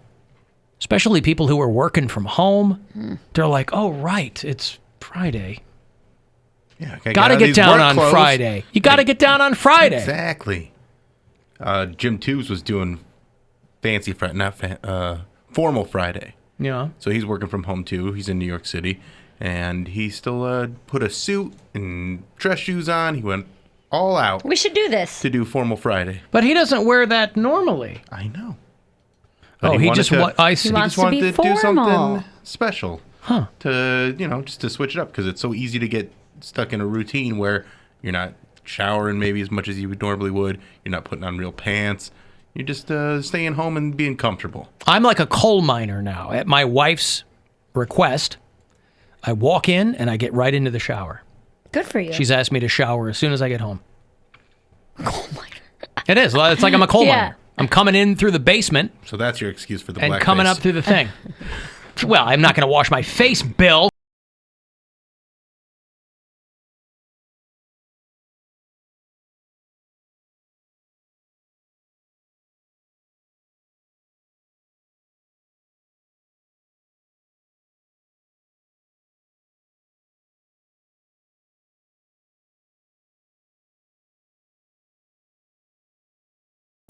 Fun. So fun. Very fun. What a great song. What are your big Friday night plans? It's Friday. Big Friday night plans? Just that on loop at Casa Cox? Yeah, just me going through Rebecca Black's Instagram feed. I don't know. Chase a taller round? Finish Tiger King? Finish Tiger King. I'm going to start and probably finish Tiger King. Oh, you will. Yeah. Yep. This weekend you probably will, yeah. Yes, you will. You'll catch up. I'm excited. It's 7 episodes, so you probably won't get it done tonight. Don't challenge me. But, I mean, if you want to. You might be able to. You'll want to watch They're them an hour one each? after the other. Yeah, 48 minutes around there, yeah. So if I get home at 7, I could do it. You could do it. I have nothing but faith in you that you could plow through Tiger King. Yeah, but there's no way to know how many hours that will take. Like 5. There's simply no way to know. Can't tell. I do have a pint of ice cream. Well, what kind? Cherry Garcia. Hey! Non-dairy. There you go. Non-dairy. So it's what she has to non-dairy That's Garcia. what I have to. Non-dairy Garcia. Mm-hmm. All right. Okay. Yeah. I got some ice cream at home, too. What do you got? I got mint chocolate chip. Ooh, that's classic. Yeah. Classic mint chocolate chip. But it is still Ben & Jerry's. Yeah. I don't care for mint chocolate chip. Really? Yeah, it always ends up tasting chalky or something, or I don't know. What? I don't know. What do you like? I like it. What do you like out of a pint? Yeah, I like. Sometimes I like a, kind of a toothpaste-based ice cream. Yeah. No. I like Crest and pralines and cream. Okay. Crest pralines and cream. Yes, I love Colgate Garcia. Hey. Oh, it's so good. No, I like, when they were doing it, what did I say? No, out of a pint, Wild I said. Berry Crumble from Mitchell's is the premier Something flavor. you can buy at the grocery store. Pint. Fish food is kind of a go-to. Yeah. Fish food's good. That's what my girlfriend likes. Yeah. Butter pecan is my favorite ice cream flavor. And Really? by far. Butter pecan. That's what my mom would always get because we wouldn't eat it. Oh, I love it. It's my favorite, man. She's like, those goddamn kids are not going to eat my ice cream. It's like my in a pinch, we would have a little bit, but she knew that if she got butter pecan, it would stay in the fridge or the freezer long enough that she could actually enjoy it. But any other flavor, we would rip through immediately. Yeah, Gwen. That's why Gwen will get rum raisin. She likes rum raisin. I'm like, rum raisin. You can't find dairy-free butter pecan. It's impossible. That can't be true. I've not had any success. The main ingredient. I understand what it is. The first ingredient. I know. So I have other non-dairy ice creams. Yeah, but butter that I pecan enjoy, just but implies the flavoring, right? Not that it's actually in there. I'm sure that it is. Vegan butter pecan. Where? I'm not ordering my. I mean, you got to make it yourself. Ice But cream. how Yeah, come on. How committed Just make to your own ice cream. I'm making my own ice cream. You won't make your very favorite flavor? No, I just learned how to make chicken. I'm not going to jump into ice cream next. Vegan ice cream at that. I forgot to bring those Pringles in. We went apocalypse shopping a month ago or whatever. We kind of got a little too many snacks. And we grabbed the rotisserie chicken Pringles that I said I was going to bring them in for Poundcake because they're not very good. I was going to say, like any them? good? I don't care for them. Do they taste like a rotisserie chicken? I mean, I don't know that They taste like ever, a I can't remember. Walmart rotisserie chicken. That's the important You part. cannot replicate the taste. That's why my mom's like, Couldn't tell you the last time I've had a rotisserie chicken. still on your phone. Me and my girlfriend last night were talking about chips, and she is very anti-Pringle. Really? Which is shocking Love because she Pringles. doesn't think they're real potatoes. They're just starch. Well, they all are smushed potato together. crisps. Yeah, Even they're they don't not call chips. them chips. Right, but I don't care. I don't care what they're made of. They're delicious. Man, I love Pringles. And then we got some blue Doritos. And Oh, the best. I haven't had a blue Dorito in a long time. Dude, I'll eat a whole bag of think, them. I think I had some when we were in Vegas. Cause we No, had a you lot of had them junk food. at Christmas Kwanzaa. Oh, okay, there you go. Yeah. That's the last time I Spicy had one. chili is still the best. No, They're so you're good. wrong. No, taco. You're so wrong. Ew. I like No. taco. What I are like you? taco. I've never had them. Spicy sweet chili is the best. Okay, I've got $1,000 here for you. That could pay some bills. It could buy you all of the dairy-free butter pecan you want. Whatever. Still gonna make it. Good luck. Rover's Morning Glory wants to help with a chance at $1,000. We have your shot at $1,000 right now. Text the nationwide keyword MONEY, MONEY, to 200-200. You'll get a text confirming entry plus iHeartRadio info. Standard data and message rates apply in this nationwide contest. That's MONEY to 200-200. Good luck from 100.7 WMMS. There is a brand of ice cream that I'm almost positive I have seen at Giant Eagle. It is called So Delicious. Okay. They make dairy-free butter pecan with coconut milk. So, dude, the coconut milk ones are the best ones. Better Well, go than look for almond this. or anything else. The brand is called So Delicious. I'm on their website now, baby. There you go. Do you know how excited I would be? Oh my god, I would be so happy. I'm just saying, you can get anything you want now. Anything you want. You don't know. Pretty much. Tell Bill my mom did the same thing with butter pecan. To this day, I don't eat it. Yuck. That's from Julie. Ooh, store locator. Thanks, Here we Julie. go. Julie. You find it? I'm Do they have it? locating a store. All right. I don't know. Within Man, 10 yeah, butter miles. pecan. Like now, as I eat it as an adult, I can. It's fine, but it Yeah, was I know, like butter for pecan. when I was a kid, couldn't even handle it. They are saying a lot of Giant Eagles have it. Yeah, well, there you go. Bam. Well done. Boom! You don't even have to make it yourself. That is what the best part of it is. Mm-hmm. I want salmon too. That's what I was thinking. Maybe going Salmon and and butter pecan. if I go to Giant Eagle to get this, I'll get a little salmon fillet. Yum. Never made it a day in my life, but that's what I feel like I want for dinner. And just make sure you cook it extra long. Is that how you do it? Is it? It's supposed to. At a super, super, super low heat. Okay. Yeah. Extra long, super low heat. It's supposed to like flake. That- Yeah. Yeah. Okay. That's what you're going to want to do. Just making sure. Listen, while everybody else is trying to figure out how to operate in this new normal, they're really putting things in perspective over there at Fox and Friends. This Ainsley Earnhardt. There was a moment in Bombshell, by the way, where they were really rattling through all of the tertiary players over at Fox News. Mm-hmm. And so if you were a real nerd and could recognize who these actresses were, you could see who was playing who. They would have their names on the screen very briefly. And there's a scene in that movie after Roger Ailes, it's announced that he's leaving Fox News, where all of the female talent are on their phones talking to their agents, not sure, and they're going through these racks of garments. And so the character of Ainsley Earnhardt is in here for like 5 seconds. Alice Eve is the actress who plays her in Bombshell. But she's over there. I don't know if she's on in the morning over at Fox or whatever. I do know that she has her very own Bible study show on Fox. Oh, nice. Because she's super into Jesus.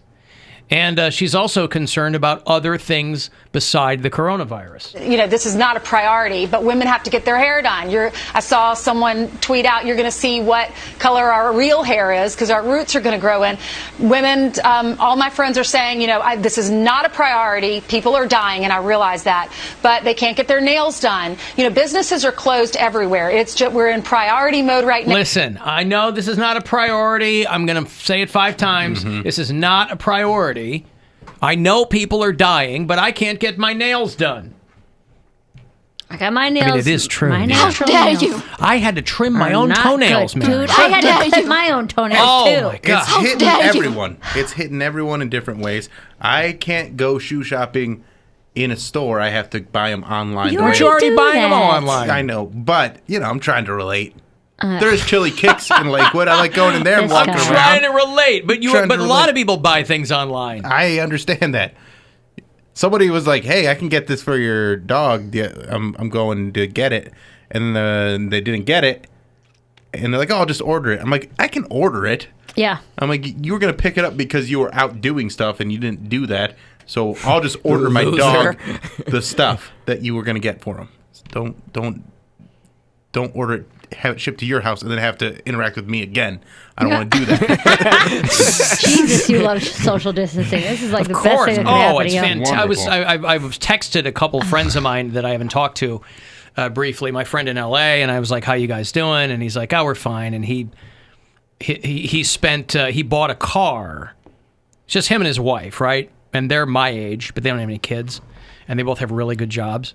So they have 4 cars between the two of them. Jeez. And he's got like one of his cars. Like he goes, to make myself feel better. He goes, I bought a car from the year we were born. He goes, I bought a '71 Chevelle 454 I like SS. that car. And he goes, just so I can drive around LA when there's no traffic. Oh, right? nice. And I'm like, well, do you still have the Jag? Because he had this old, like '79 Jag.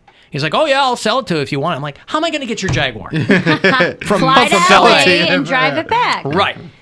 So Show trip. Yeah. We all fly to LA and then we all drive back in the same car. We all bring the coronavirus back to the station. And we podcast And from pass the it car. along to bureau chiefs along the way. Yes. Oh my God, this is the best idea I've ever The had. Alan Cox Show COVID-19 tour. Yeah. 19 states in 19 days.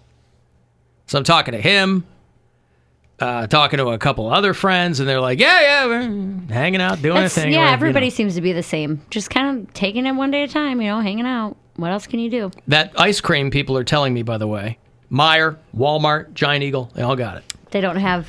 So go looking for they butter. don't have butter pecan. Well, they got the label at least. Go look for butter pecan. I'm on the site. You're gonna have to do a little bit of legwork. I am. You sound like Trump. You can't expect the federal government to do everything. I'm literally doing it. You're Cuomo. He's Trump. New York is a bigger deal, but it's going to go also. But I have a feeling that a lot of the numbers that are being said in some areas are just bigger than they're going to be. I don't believe you need 40,000 or 30,000 ventilators. You go into major hospitals sometimes, they'll have 2 ventilators, and now all of a sudden they're saying, can we order 30,000 ventilators? So, look, it's a very bad situation. We haven't seen anything like it. What does he mean by New York's going to go? This guy. It's got to go. They're cutting it off and kicking it into the ocean. I don't believe that they need 30,000 ventilators. I don't believe that. Oh, you don't believe that? And then he goes, city of 8 million? And then he goes, we've never seen anything like it. I don't believe that they need all those, but we've never seen anything like it. He's trying to haggle because he thinks they're too expensive. Do you think one of the issues with him, of the many issues, is that he doesn't realize the reach that he has? So when he says things like, No. I don't realizes I don't know if he the does. reach. When he says things like, He I don't doesn't believe care. they need 30,000 ventilators, he just had half of America be like, yeah, I don't think that either, just No. because he said it. But he doesn't care. He doesn't He care doesn't about that. have. He doesn't have the. He has lied about reality his entire adult life. So I literally don't think he has any He capacity. doesn't have to the cope with it. wherewithal of it almost. He can't cope with it. It doesn't occur to him Yeah. that. And by the way, he's just an awful businessman. Think of what he did here.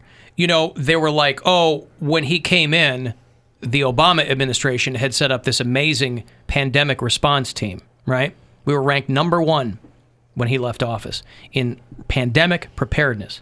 Trump came in and goes, nope, if Obama did it, I don't care. Fire everybody, right? Because he goes, it's too expensive. $282 million is what that cost, right?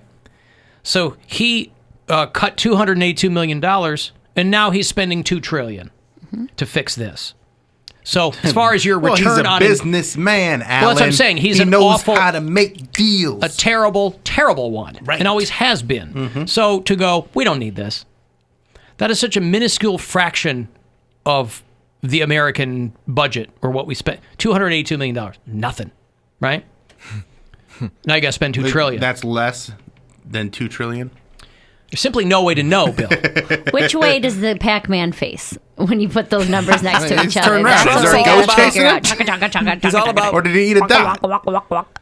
The Pac-Man face. He's all about big numbers, and obviously $2 trillion is more than $248 million. Well, the Dyson guy, though, they're making ventilators. The vacuum? Yeah. Dyson designed a new ventilator in 10 days, and they're going to be shipping them. They're going to make 10,000 of them for the UK. Elon Musk has bought a bunch of them from China. But, you know, they're starting to, in smaller numbers than they need, but there are people who are trying to make sure that these things are getting created and disseminated and whatever. That's blah, blah, cool blah. because my idea to just put a sheet over a box fan doesn't work. I would like. At least you're trying, Bill. I got At least you're ideas. trying. I'm not. It's not my forte. Everybody else is sitting around eating blue Doritos. Hey, Bill's easy, over easy, here easy. trying to invent something. I want them to sell the ventilators like they sold the vacuums, where they take the ventilator, like, this ventilator can pick up a bowling ball. You know what I mean? The suction on this. It never loses suction. Right. This ventilator will make you breathe so good that you can pick up a bowling ball again. Right. Granted, we don't need the ventilators for suction, I don't. but we're going to reverse the Can flow. blow a bowling ball. Right. If you've ever wanted to blow a bowling ball. And have I ever? Hi-oh. All right, Bill's Friday Getdown is perilously close to you. That's going to tell you when the weekend actually begins, brought to you by Cleveland Whiskey. You want to get a text in 35192, AlanCoxShow.com for everything else. The Alan Cox Show on 100.7 WMMS and everywhere you go on our free iHeartRadio app. Grover's Morning Glory. We've all been sheltering in place. Jeffrey?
816-578-1007 or 800-348-1007.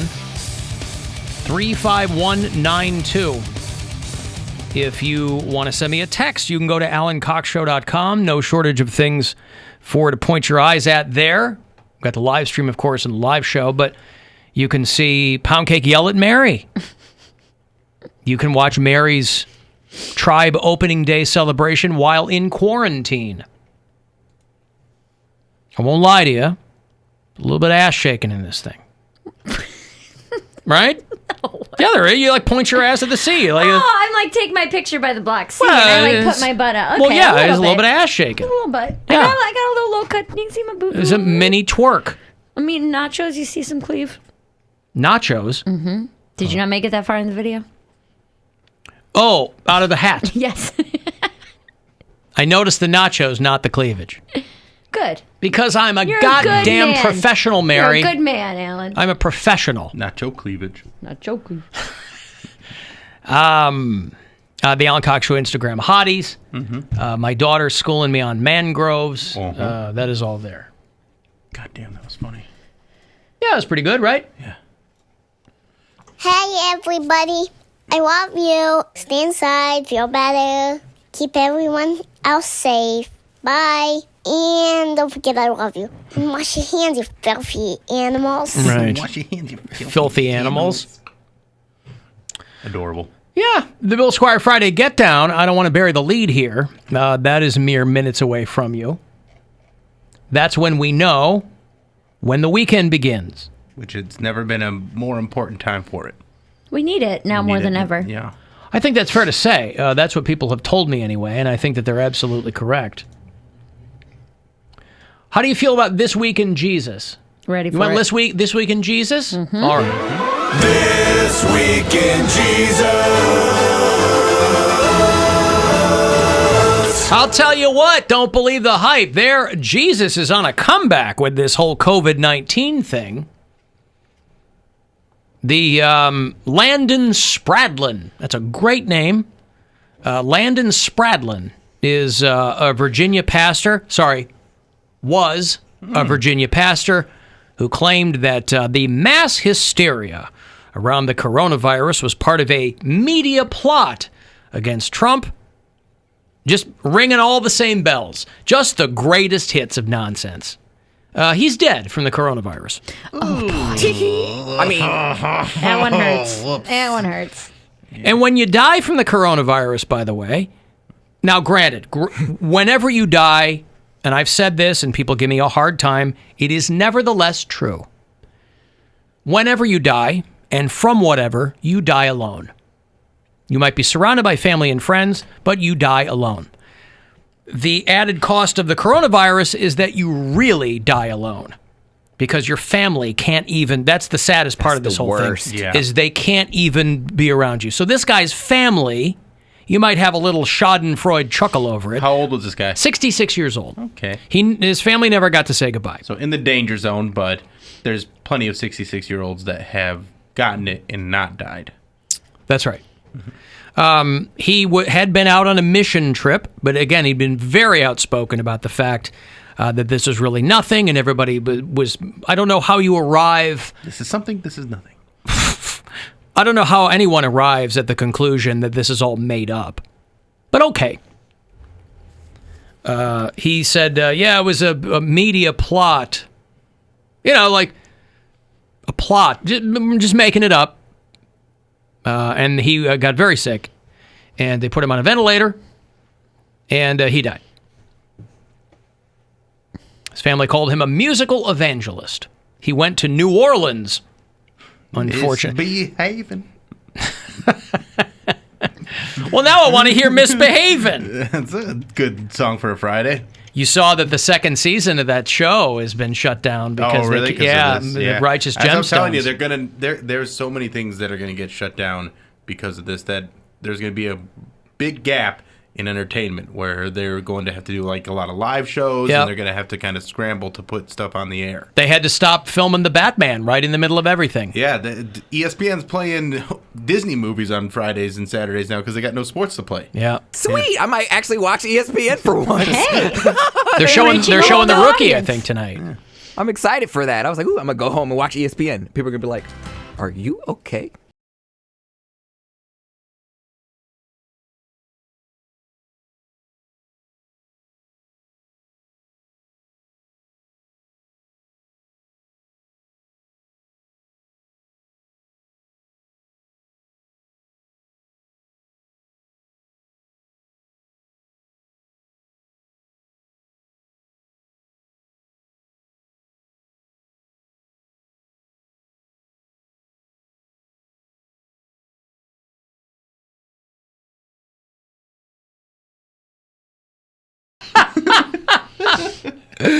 I just like when he said catching all the crawdads playing with a stick. Yeah.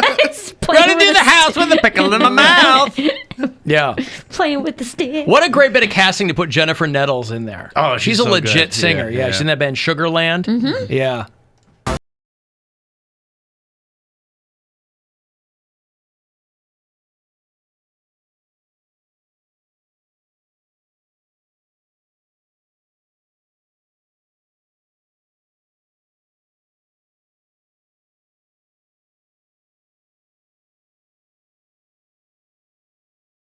Oh, Baby Billy. Met the devil in the thorny crown.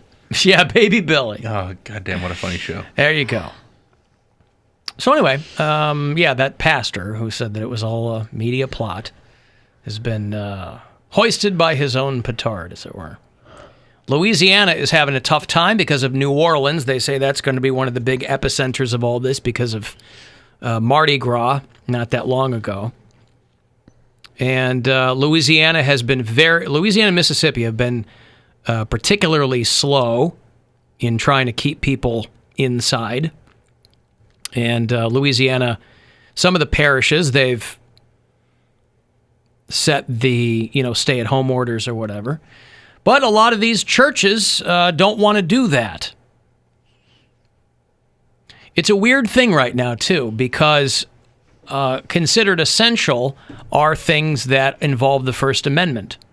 That's why we're essential, right? We're media, informational, but the underpinnings of that are First Amendment. Except religious gatherings are technically the First Amendment, too. But the First Amendment isn't absolute. Everybody likes to use the example of you can't run into a theater and yell fire, right? It's not absolute. I can't say anything I want on this microphone because of FCC guidelines.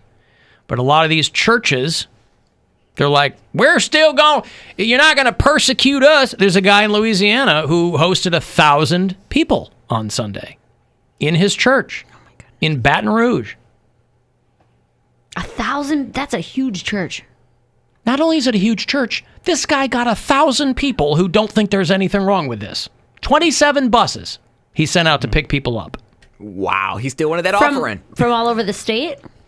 Yeah, they still want that offering, right? Yeah. Gotta get paid. That Kenneth Copeland, that other guy who played the clip a while ago of when that reporter walked up to him and was like, you think that you should have this jet?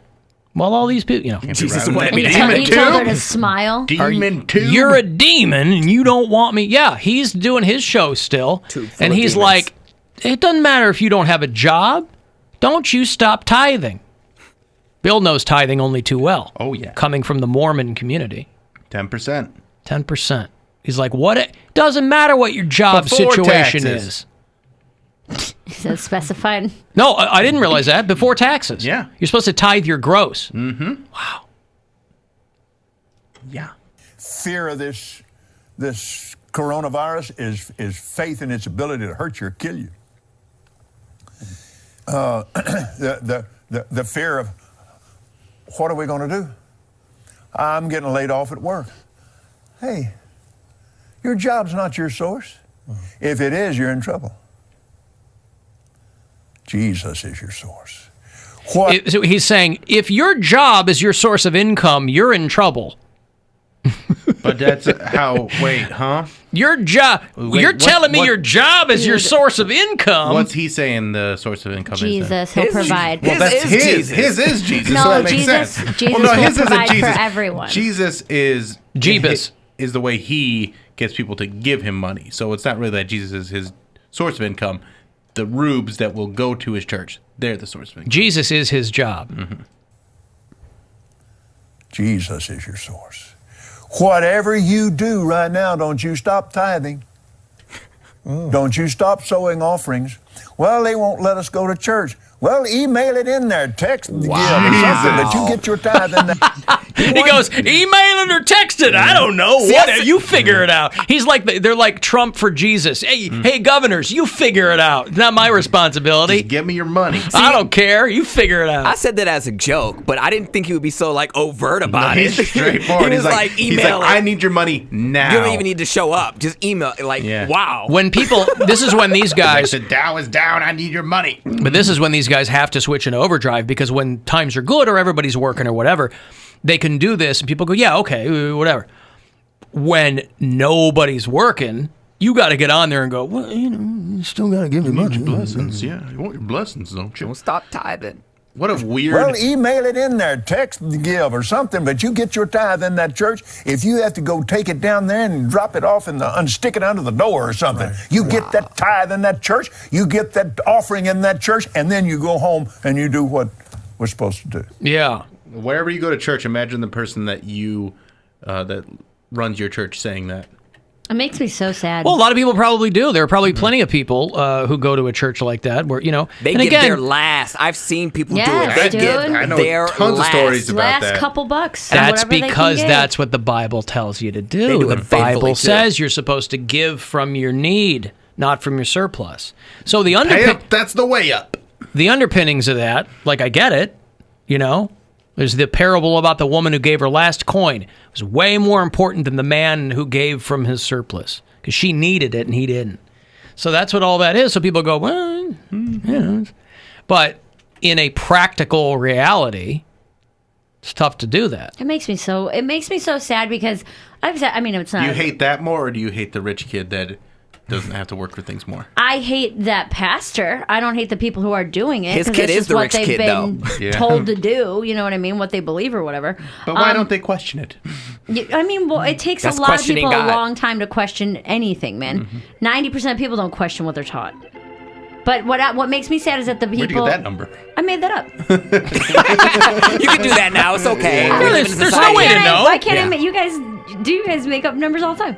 There's no way to know, I right? make up words. You guys make up numbers. I got to like- say, I don't think I've ever once made up a number. Sure you did.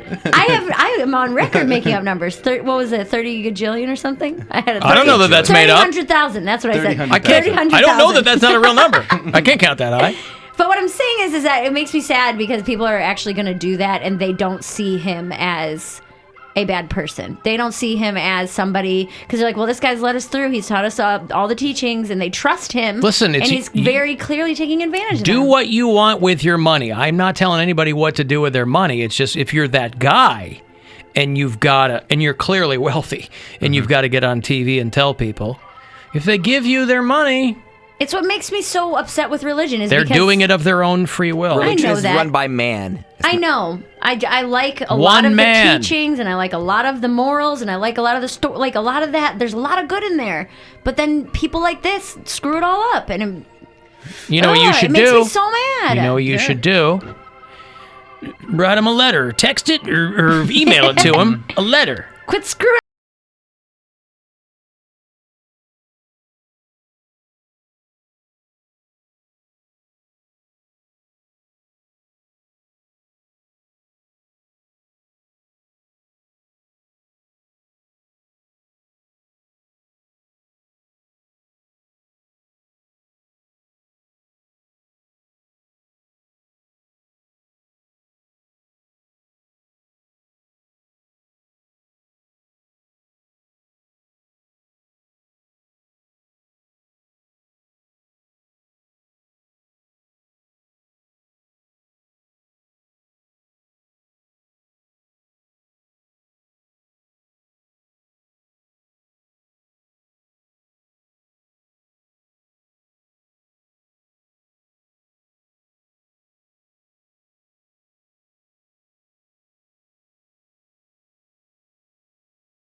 system is set up so that that's a fully legal thing to do. You know, I mean, if you're running a church, and I mean, just because it's legal doesn't make it moral. I agree. I think it's terrible.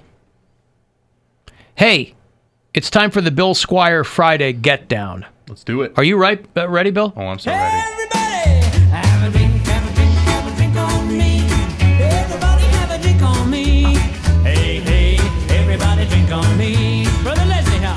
Did you apologize to Mary?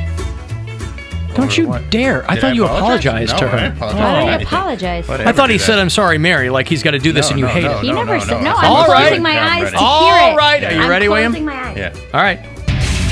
It's Friday. The Cleveland Whiskey is teaming up with the Cleveland Clinic to make some hand sanitizer and put it on your hands. Scrubba, scrubba, scrubba. Keep your hands clean. Then get some Cleveland Whiskey. Drink it down. Get the weekend going. Because it's Friday. Galaga, galaga, galaga.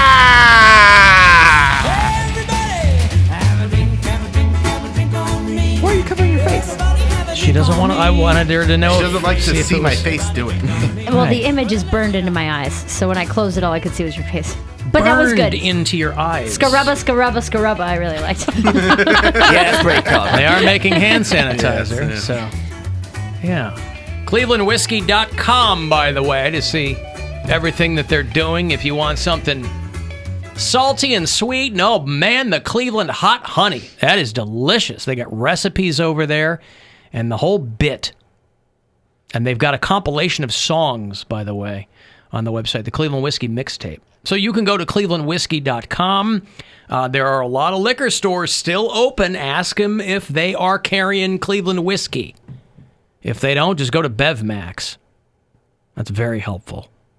And then, of course, now that we know that the weekend is underway, you can scrubba that out of your ears as I go to break here. You want to get the last word in, you can shoot me a text. You want to what? That's what made me laugh earlier when you were talking about it, and I just started giggling to myself. Oh, that's what you were ready for? I thought of scrubba in That's that great. moment, and I'm like, yep, got it. Sold. Done. Sold. Okay, 35192 to send a text. Next chance for you to win $1,000, by the way, is on the way at 6:30, right before the Corey Roddick Experience. The Alan Cox Show on 100.7 WMMS. And everywhere you go on our free iHeartRadio app. As you